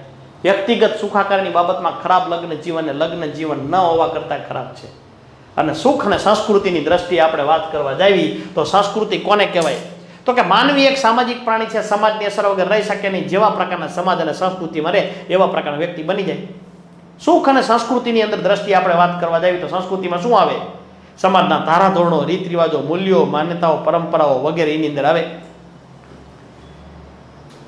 સાંસ્કૃતિક ભિન્નતા માટે કઈ બાબતો જવાબદાર છે? એક વાક્યનો પ્રશ્ન. રાષ્ટ્રીય વારસો, ભાષા. સાંસ્કૃતિક ભિન્નતા માટે કઈ બાબતો જવાબદાર છે? સાંસ્કૃતિક ભિન્નતા માટે વારસો, ભાષા, ધર્મ, જાતિ, જ્ઞાતિ, ધર્મ, ભાષા, રિવાજ, પ્રાંત, રહેણીકહેણી, સમાજ, સંસ્કૃતિ, ભૌગોલિક વૈવિધ્ય, ઐતિહાસિક ઘટનાઓ વગેરે સાંસ્કૃતિક ભિન્નતા માટે જવાબદાર છે. સાંસ્કૃતિક ભિન્નતા માટે કઈ બાબતો જવાબદાર છે? બી વિભાગમાં 8મા નંબરનો પ્રશ્ન. પેજમાં એકમાત્ર પ્રશ્ન પાકો કરવાનો છે. બી વિભાગની અંદર 8મા નંબરનો 1 ગુણનો પ્રશ્ન છે, 1 માર્કનો પ્રશ્ન છે. सांस्कृतिक भिन्नता माटे हिंद देश के निवासी सभी जन एक है. भारत अंदर बहु बधु वैविध्य जोवा मळे छे, विविधता जोवा मळे छे. जाति, ज्ञाति, धर्म, भाषा, रिवाज, प्रांत, રહેણીકહેણી, समाज, संस्कृति वगैरह अंदर बहु मोटो तफावत जोवा मळे छे. અને આટલો બધો તફાવત જોવા મળે છે છતાં ભારતની અંદર એકતા બહુ જોવા મળે છે. સાંસ્કૃતિક ભિન્નતાઓ બહુ જોવા મળે છે. જાતિ, જ્ઞાતિ, ધર્મ, ભાષા, રિવાજ, પ્રાંત, ઐતિહાસિક ઘટનાઓ, ભૌગોલિક વૈવિધ્ય વગેરેની બાબતમાં વિવિધતા જોવા મળે છે. કિટાયામા અને માર્કુસના મંતવ્ય મુજબ વ્યક્તિનો ઉછેર કઈ સંસ્કૃતિમાં થાય છે, કેવા પ્રકારની સંસ્કૃતિમાં થાય છે, એવા પ્રકારની બાબતોનું અંતરીકરણ જોવા મળે છે. જેના દ્વારા એને ગુણો કોના દ્વારા મળ્યા છે? એના માતા પિતા, એના મા બાપ દ્વારા. એના માતા પિતા કેવા છે? એના મા બાપ, એના શિક્ષકો દ્વારા એના સારા ગુણો લક્ષણો મળ્યા હોય ને, વ્યક્તિનું જિંદગી એકદમ સુખી હોય. સંસ્કૃતિની રીતો કોના દ્વારા આત્મસાત કરે છે? નાના બાળકો. સંસ્કૃતિની રીતો માતા પિતા, શાળા અને સમવયસ્કો અને સમૂહ માધ્યમો દ્વારા. વ્યક્તિ કોના દ્વારા મળતી સૂચનાઓ દ્વારા સંસ્કૃતિની રીતો આત્મસાત કરે છે? ચાલો આની અંદર આ પ્રશ્ન પાકો કરવાનો છે બીમાં 8મો, અને આ પ્રશ્ન પાકો કરવાનો છે કોના દ્વારા મળતી સૂચનાઓને લીધે વ્યક્તિ સંસ્કૃતિની રીતો આત્મસાત કરે છે? કોના દ્વારા મળતી સૂચનાઓ દ્વારા વ્યક્તિ સંસ્કૃતિની રીતો આત્મસાત કરે છે? માતા પિતા, શિક્ષકો અને ભાઈબંધો દ્વારા આપણે આપણી જિંદગીની અંદર રહેલી ઘણી બધી બાબતો આપણે શીખવી છે. 7મા નંબરનો પ્રશ્ન છે ભાઈ, બી વિભાગની અંદર 7મા નંબરનો પ્રશ્ન છે. સંસ્કૃતિની રીતો આત્મસાત કરે છે. ઓકે. અને સંસ્કૃતિના 2 પ્રકારો છે, એક વ્યક્તિવાદી અને સમૂહવાદી. એકાદ વ્યક્તિના ગુણ લક્ષણ પરથી વ્યક્તિ મૂલ્યાંકન કરે ને વ્યક્તિવાદી કહેવાય. આખા સમૂહનું મૂલ્યાંકન કરે એને સમૂહવાદી સંસ્કૃતિ તરીકે ઓળખવામાં આવે છે. આમાં 2 પ્રશ્ન પાકા કરવાના. જ્યારે વ્યક્તિ પોતે એવું માનતો હોય કે હું ક્રિકેટર છું, હું બુદ્ધિશાળી છું, હું શરમાળ છું, હું પ્રામાણિક છું, ત્યારે વ્યક્તિગત તમે ઓળખ આપો છો. અને તમે એમ કહો કે હું ગુજરાતી છું, હું મારા માતા પિતાનું એકને એક સંતાન છું, હું આ શાળાનો વિદ્યાર્થી છું, હું આ સામાજિક વર્ગમાંથી આવું છું, ત્યારે તમે તમારી સામાજિક અને સામૂહિક ઓળખ આપો છો. અમારી આ ટીમ છે, હું એકલો નહીં, ટીમ તો સામૂહિક. હું ગુજરાતી છું, હું ભારતીય છું, પ્રામાણિક છું, તો વ્યક્તિગત. ખાલી સમજવા માટે. ચાલો પશ્ચિમી સંસ્કૃતિને સુખાકારી. પશ્ચિમી સંસ્કૃતિની અંદર કયા દેશો આવે? સૂર્ય ઉગે ને પૂર્વ કહેવાય, સૂર્ય આથમે ને પશ્ચિમ કહેવાય. પશ્ચિમના દેશો ખુશ રહેવું, વિધાયક મનોવરણ ધરાવવું અને પોતાની જાત માટે સારું અનુભવવું એ અમેરિકન સંસ્કૃતિના કેન્દ્રિત મૂલ્યો છે. બીજાનું થવું એ થાય, પોતે ખુશ રહેવાનું. ખુશ રહેવું, વિધાયક મનોવરણ ધરાવવું અને પોતાની જાત માટે સારું અનુભવવું એ અમેરિકન સંસ્કૃતિના કેન્દ્રિત મૂલ્યો છે. અમેરિકન સંસ્કૃતિના કેન્દ્રિત મૂલ્યો કયા કયા છે? ખુશ રહેવું, ખુશ રહેવું. અમેરિકન સંસ્કૃતિના કેન્દ્રિત મૂલ્યો કયા કયા છે? પહેલું ખુશ રહેવું, વિધાયક મનોવરણ ધરાવવું અને પોતાની જાત માટે સારું અનુભવવું એ અમેરિકન સંસ્કૃતિના કેન્દ્રિત મૂલ્યો છે. ચાલો અમેરિકન સંસ્કૃતિના કેન્દ્રિત મૂલ્યો છે સુખાકારી અંગેના. સી વિભાગની અંદર 10મા નંબરનો પ્રશ્ન હતો. સી વિભાગની અંદર 10મા નંબરનો પ્રશ્ન. બરોબર છે. અરે વ્યક્તિગત સુખાકારીની બાબતમાં વ્યક્તિએ પોતે લીધેલા નિર્ણય પર આધાર રાખે છે. હું કવિ સાચું, બીજાનું જે થવું થાય. અને અમેરિકાની અંદર તો નાના બાળકોને 2 પાઠ ભણાવવામાં આવે છે. એક, તમારી જાત માટે શું છે એ જ મહત્વ આપવાનું, બીજાનું થવું થાય. અને વ્યક્તિની અંદર કયા ગુણ લક્ષણો રહેલા છે, 2 બાબત જ મહત્વની છે. અમેરિકન સંસ્કૃતિની અંદર વ્યક્તિવાદી માન્યતા અનુસાર સુખાકારી એ પોતાની જાત પ્રત્યેની વફાદારીનું પરિણામ છે. પોતાની જાત પ્રત્યેની વફાદારી, બીજા પ્રત્યે બિલકુલ ધ્યાન આપવાનું નહીં. આ પશ્ચિમી સંસ્કૃતિ છે, પોતાનું જ જોવાનું, બીજાનું નહીં. અને પૌર્ત્ય સંસ્કૃતિની અંદર, પૂર્વની સંસ્કૃતિની અંદર, અમેરિકાની સંસ્કૃતિની વિરુદ્ધ આપણે જોવા જઈએ તો પૂર્વની સંસ્કૃતિની અંદર જુદા જુદા આવેગની અભિવ્યક્તિ મુક્ત રીતે કરી શકીએ છીએ આપણે. કોઈ પણ પ્રકારના શરમ સંકોચ ખાનગીપણા વિનય વિવેક વાણીની છઠ્ઠા રમૂજ અને નિખાલસતા દ્વારા આપણે કોઈ પણ પ્રકારના સાંસ્કૃતિક આદર્શોને આપણે રજૂ કરી શકીએ છીએ. જરૂર નથી હો બિલકુલ. હા, આવેગની અભિવ્યક્તિ આપણે કરી શકીએ છીએ. એમાં પહેલું લેવી સાંસ્કૃતિક આદર્શો. એશિયન સંસ્કૃતિમાં સુખાકારીના જીવનની અંદર એટલું બધું મહત્વનું નથી. હા, અહીંયા તો સંબંધોને મહત્વ આપવામાં આવે છે. માતા પિતા અને ગુરુને માન મોભો પ્રતિષ્ઠા આપવામાં આવે છે. અહીં તો બીજા વ્યક્તિને પણ ભય તરીકે માનવામાં આવે છે. અહીંયા બીજું મારું કોઈ નથી, હું એકલો જ મારો. બિલકુલ. લગ્નની અંદર પણ ગમે ત્યારે લગ્ન કરો શું આ તે સામાન્ય વસ્તુ છે. અહીંયા તો 16 સંસ્કાર માનવામાં આવે છે. અહીંયા સંસ્કારોને મહત્વ આપવામાં આવતું નથી. અહીં સંસ્કારોને મહત્વ આપવામાં આવે છે. સાંસ્કૃતિક આદર્શોને મહત્વના ગણવામાં આવે છે. વ્યક્તિગત સુખાકારીને બહુ અગત્યની ગણતા નથી. મારા એકના સુખને મહત્વ આપવામાં આવતું નથી. અહીંયા એકના સુખને મહત્વ આપવામાં આવે છે. અહીં બધાયના સુખને મહત્વ આપવામાં આવે છે. સર્વત્ર સુખેન સંતુ સર્વે સંતુ નિરામયા સર્વે ભદ્રાણી પશ્યંતુ મા કશ્ચિત દુઃખ ભાગ ભવે એવું માનવામાં આવે છે સાંસ્કૃતિક આદર્શોને. ચાલો બીજું, આવેગોની અભિવ્યક્તિને, સારા સારા આવેગોની અભિવ્યક્તિને વધારે મહત્વનું ગણવામાં આવે છે ભારતીય સંસ્કૃતિ, એશિયાની સંસ્કૃતિમાં. કયા કયા આવેગો ખબર છે? સુખ, સુખાકારી, આનંદ, ઉત્સાહ, ઉલ્લાસ વગેરે વિધાયક આવેગોની અનુભૂતિને મહત્વ આપવામાં આવે છે. અને એમાં કોઈ બે મત નથી કે આપણે જુદા જુદા પ્રકારના પ્રસંગોની ઉજવણી કરવી છે. દુનિયાના લોકો કાઇટ ફ્લાઇંગ ડે વખતે અહીંયા ઉજવવા માટે આવે છે. સફેદ રણ જોવા માટે અહીંયા આવે છે. દરિયા કિનારો જોવા માટે અહીંયા આવે છે. સ્ટેચ્યુ ઓફ યુનિટી જોવા માટે અહીંયા આવે છે. નવરાત્રિ ઉત્સવ જોવા માટે લોકો આવેગની અભિવ્યક્તિ કરવા માટે અહીંયા આવે છે. અહીંયા એવું કંઈ નથી, નકરું કામ કરો ને મજા કરો. જૂથ ગૌરવ અને સંવેદના જોવા મળે છે. આ જૂથ મારું છે, ભારત માતા કી જય, વંદે માતરમ, આવું કંઈ અહીંયા છે જ નહીં. જુદા જુદા આવેગ પ્રત્યેની અભિવ્યક્તિ આપણા દેશની અંદર વધુ જોવા મળે છે. પરાનુભૂતિની ભાવના આપણા દેશની અંદર વધારે જોવા મળે છે.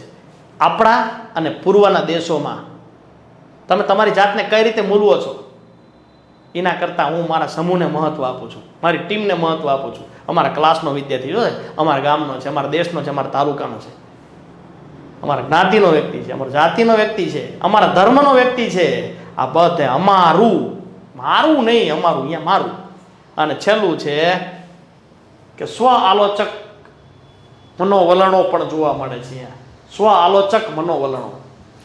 જો કોઈ વ્યક્તિ આપણી કોઈ પણ પ્રકારની પરિસ્થિતિમાં આલોચના કરે, ટીકા કરે તો આપણને ખોટું લાગી જાય. અહીંયા એમને ખોટું લાગતું નથી, કોઈ અસર થતી જ નથી. કોઈ આપણને ખીજાવે, આપણી આલોચના કરે, આપણો વિશ્વાસ ભંગ કરે, સમર્થનમાં કોઈ મહત્વનો કોઈ ટીકા કરે, સહાનુભૂતિ ન દર્શાવે તો આપણને ખોટું લાગી જાય. અહીંયા એમને કોઈ અસર થતી નથી.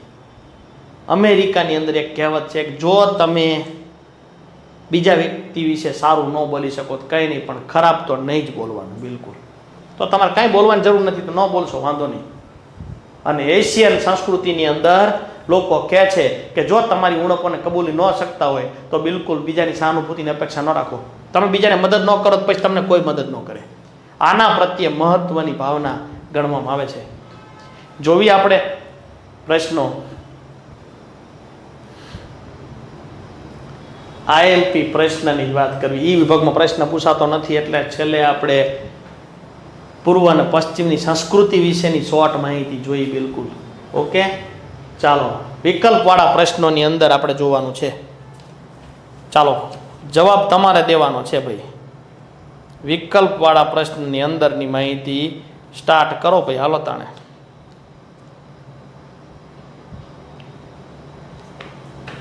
મેઇન વસ્તુ કહેવાની છે. ચાલો, વિધાયક મનોવિજ્ઞાન લાંબો ઇતિહાસ અને ટૂંકો ભૂતકાળ ધરાવે છે એવું કોણે કહ્યું? વિધાયક મનોવિજ્ઞાન લાંબો ઇતિહાસ અને ટૂંકો ભૂતકાળ ધરાવે છે એવું કોણે કહ્યું? પીટરસન. પહેલામાં મનોવિજ્ઞાનની એક શાખાને વિધાયક મનોવિજ્ઞાન એવું નામ કોણે આપ્યું? માર્ટિન સેલિંગમેન. બીજામાં ચાલો ખબર જ છે, તમને ચાન્સ આપવાનો છે ભાઈ જવાબ દેવા માટે. અબ્રાહમ મેસ્લોએ પોતાના કયા પુસ્તકમાં પોઝિટિવ સાયકોલોજી એવું નામ રાખ્યું છે? મોટિવેશન એન્ડ પર્સનાલિટી નામના પુસ્તકની અંદર મહત્વપૂર્ણ ભૂમિકા ભજવી છે આ ચેપ્ટરને સમજાવવા માટેની. ત્રીજા નંબરના પ્રશ્નની અંદર. ચોથા નંબરના પ્રશ્ન, વિધાયક નીચેનામાંથી કયો અનુભવ વિધાયક નથી? વિધાયક ન હોય કહેવાનો. આનંદ તો સારી વસ્તુ, સંતોષ સારી વસ્તુ, આશા આશાવાદ સારી, હતાશા એ સારી વસ્તુ નથી. વિધાયક નથી એટલે નિષેધક હોય એવું ગોતવાનું છે. સુખ અને સુખાકારી અંગેના આપણા વસ્તુલક્ષી માપદંડમાં નીચેનામાંથી કઈ બાબતનો સમાવેશ થાય છે? વસ્તુલક્ષી, આ તો વ્યક્તિની પોતાની બાબત છે, આ પોતાની, તો વસ્તુલક્ષીમાં આવક આવે. એરિસ્ટોટલના મતે સુખ અને સુખાકારી એટલે શું? આ બધું આવે, પણ મેઇન વસ્તુ શું છે? તો કે સાહેબ પોતાની જાતનું પ્રગટીકરણ. મેઇન વસ્તુ આ ન હોય તોય ચાલશે.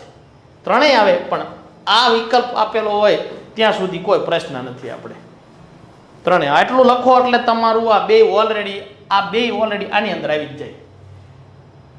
ચાલો, નીચેનામાંથી કયું નિષેધક ભાવ ધરાવતું વિશેષણ છે? શર્મિંદા, એ ખરાબ છે, સારી વસ્તુ નથી, ખરાબ છે.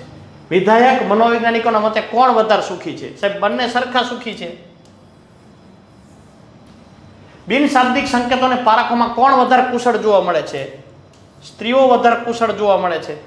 અને સંસ્કૃતિમાં નીચેનામાંથી કઈ બાબતનો સમાવેશ થાય છે? તો કે સાહેબ ABC ત્રણેયનો સમાવેશ થાય છે. ઓકે, ચાલો, આ વિકલ્પ વાળા પ્રશ્ન હતા, જોઈ લો એકવાર ખાસ. બધા જોવા છે? ચાલો બધા જોઈ લો. આ પહેલા 3 હતા, પછીના 3 હતા અને પછીના 4 હતા. ચાલો, બધા પ્રશ્નો ભલે નાના અક્ષરથી લખવા પડે, પણ આપણે લખી નાખી બિલકુલ બરોબર છે. કયા મનોવૈજ્ઞાનિકોએ માનવીના સારાપણા અને અનોખાપણા પર ભાર મૂક્યો છે? મેસ્લો અને રોજર્સ. જવાબ આવશે મેસ્લો અને રોજર્સ. 20મી સદીમાં મનોવિજ્ઞાનના માનવ વર્તનના કયા નિષેધક પાસાનો અભ્યાસ કરવામાં આવતો હતો? નિષેધક પાસા. કયા નિષેધક પાસાનો અભ્યાસ કરવામાં આવતો હતો? ચિંતા, હતાશા, મનોભાર, સંઘર્ષ. આની અંદર આવે ચિંતા, સંઘર્ષ, હતાશા, મનોભાર, વ્યગ્રતા, ગુસ્સો, આક્રમકતા વગેરે. કોના મતે વિધાયક મનોવિજ્ઞાનનું મુખ્ય ધ્યેય મનોવિજ્ઞાનના ક્ષેત્રને પુનઃ કેન્દ્રિત કરવાનું છે? જવાબ આવશે માર્ટિન સેલિંગમેન ના મતે વિધાયક મનોવિજ્ઞાનનું મુખ્ય ક્ષેત્ર મનોવિજ્ઞાનના ક્ષેત્રને પુનઃ કેન્દ્રિત કરવાનું છે. આવક, ઉંમર, વ્યવસાય અને મુદ્દો.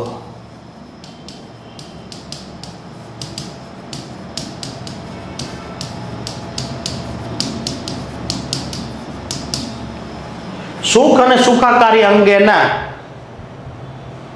શેના માટે મથતા રહેવું એ માનવ જીવનનું મુખ્ય ધ્યેય છે. શેના માટે મથતા રહેવું એ માનવ જીવનનું મુખ્ય ધ્યેય છે? સુખ અને સંતોષ માટે મથતા રહેવું. જવાબ આવશે 2 વસ્તુ, સુખ અને સંતોષ.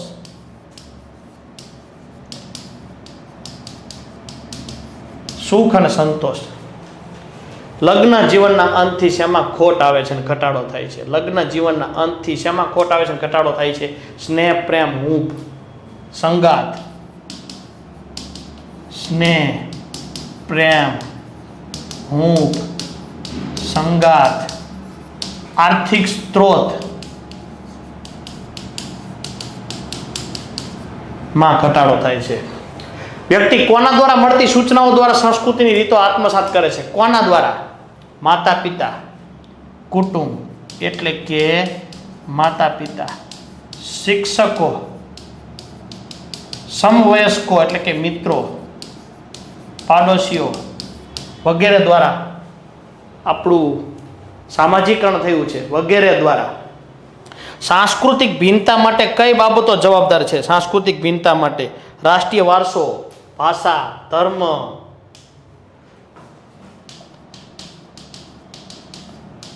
રાષ્ટ્રીય વારસો, ભાષા, ધર્મ, ભૌગોલિક વૈવિધ્ય,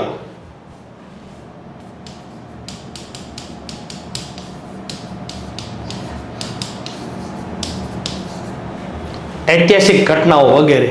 સુખના પ્રકારો કયા કયા છે? વ્યક્તિલક્ષી સુખ અને સ્વપ્રગટીકરણ સુખ. સુખના પ્રકારો વ્યક્તિલક્ષી સુખ અને સ્વપ્રગટીકરણ સુખ. વ્યક્તિલક્ષી સુખ અને સ્વપ્રકટીકરણ સુખ. અને છેલ્લું છે મનોવૈજ્ઞાનિક સુખાકારી માપનની તુલાઓ જણાવો. જીવન સંતોષ તુલા. આની અંદર બે આવે. એક છે જીવન સંતોષ તુલા અને બીજું છે વિધાયક નિષેધક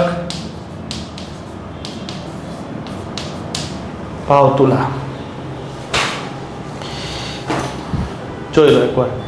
બી વિભાગના પણ બધા પ્રશ્નોના જવાબ આપણે લખી નાખ્યા છે. ઓકે, તો આજના કામને અહીં વિરામ આપી દેવામાં આવે છે. 10મા પાઠને આપણે પૂર્ણ કરીએ છીએ. જય હિન્દ, જય ભારત, ભારત માતા કી જય.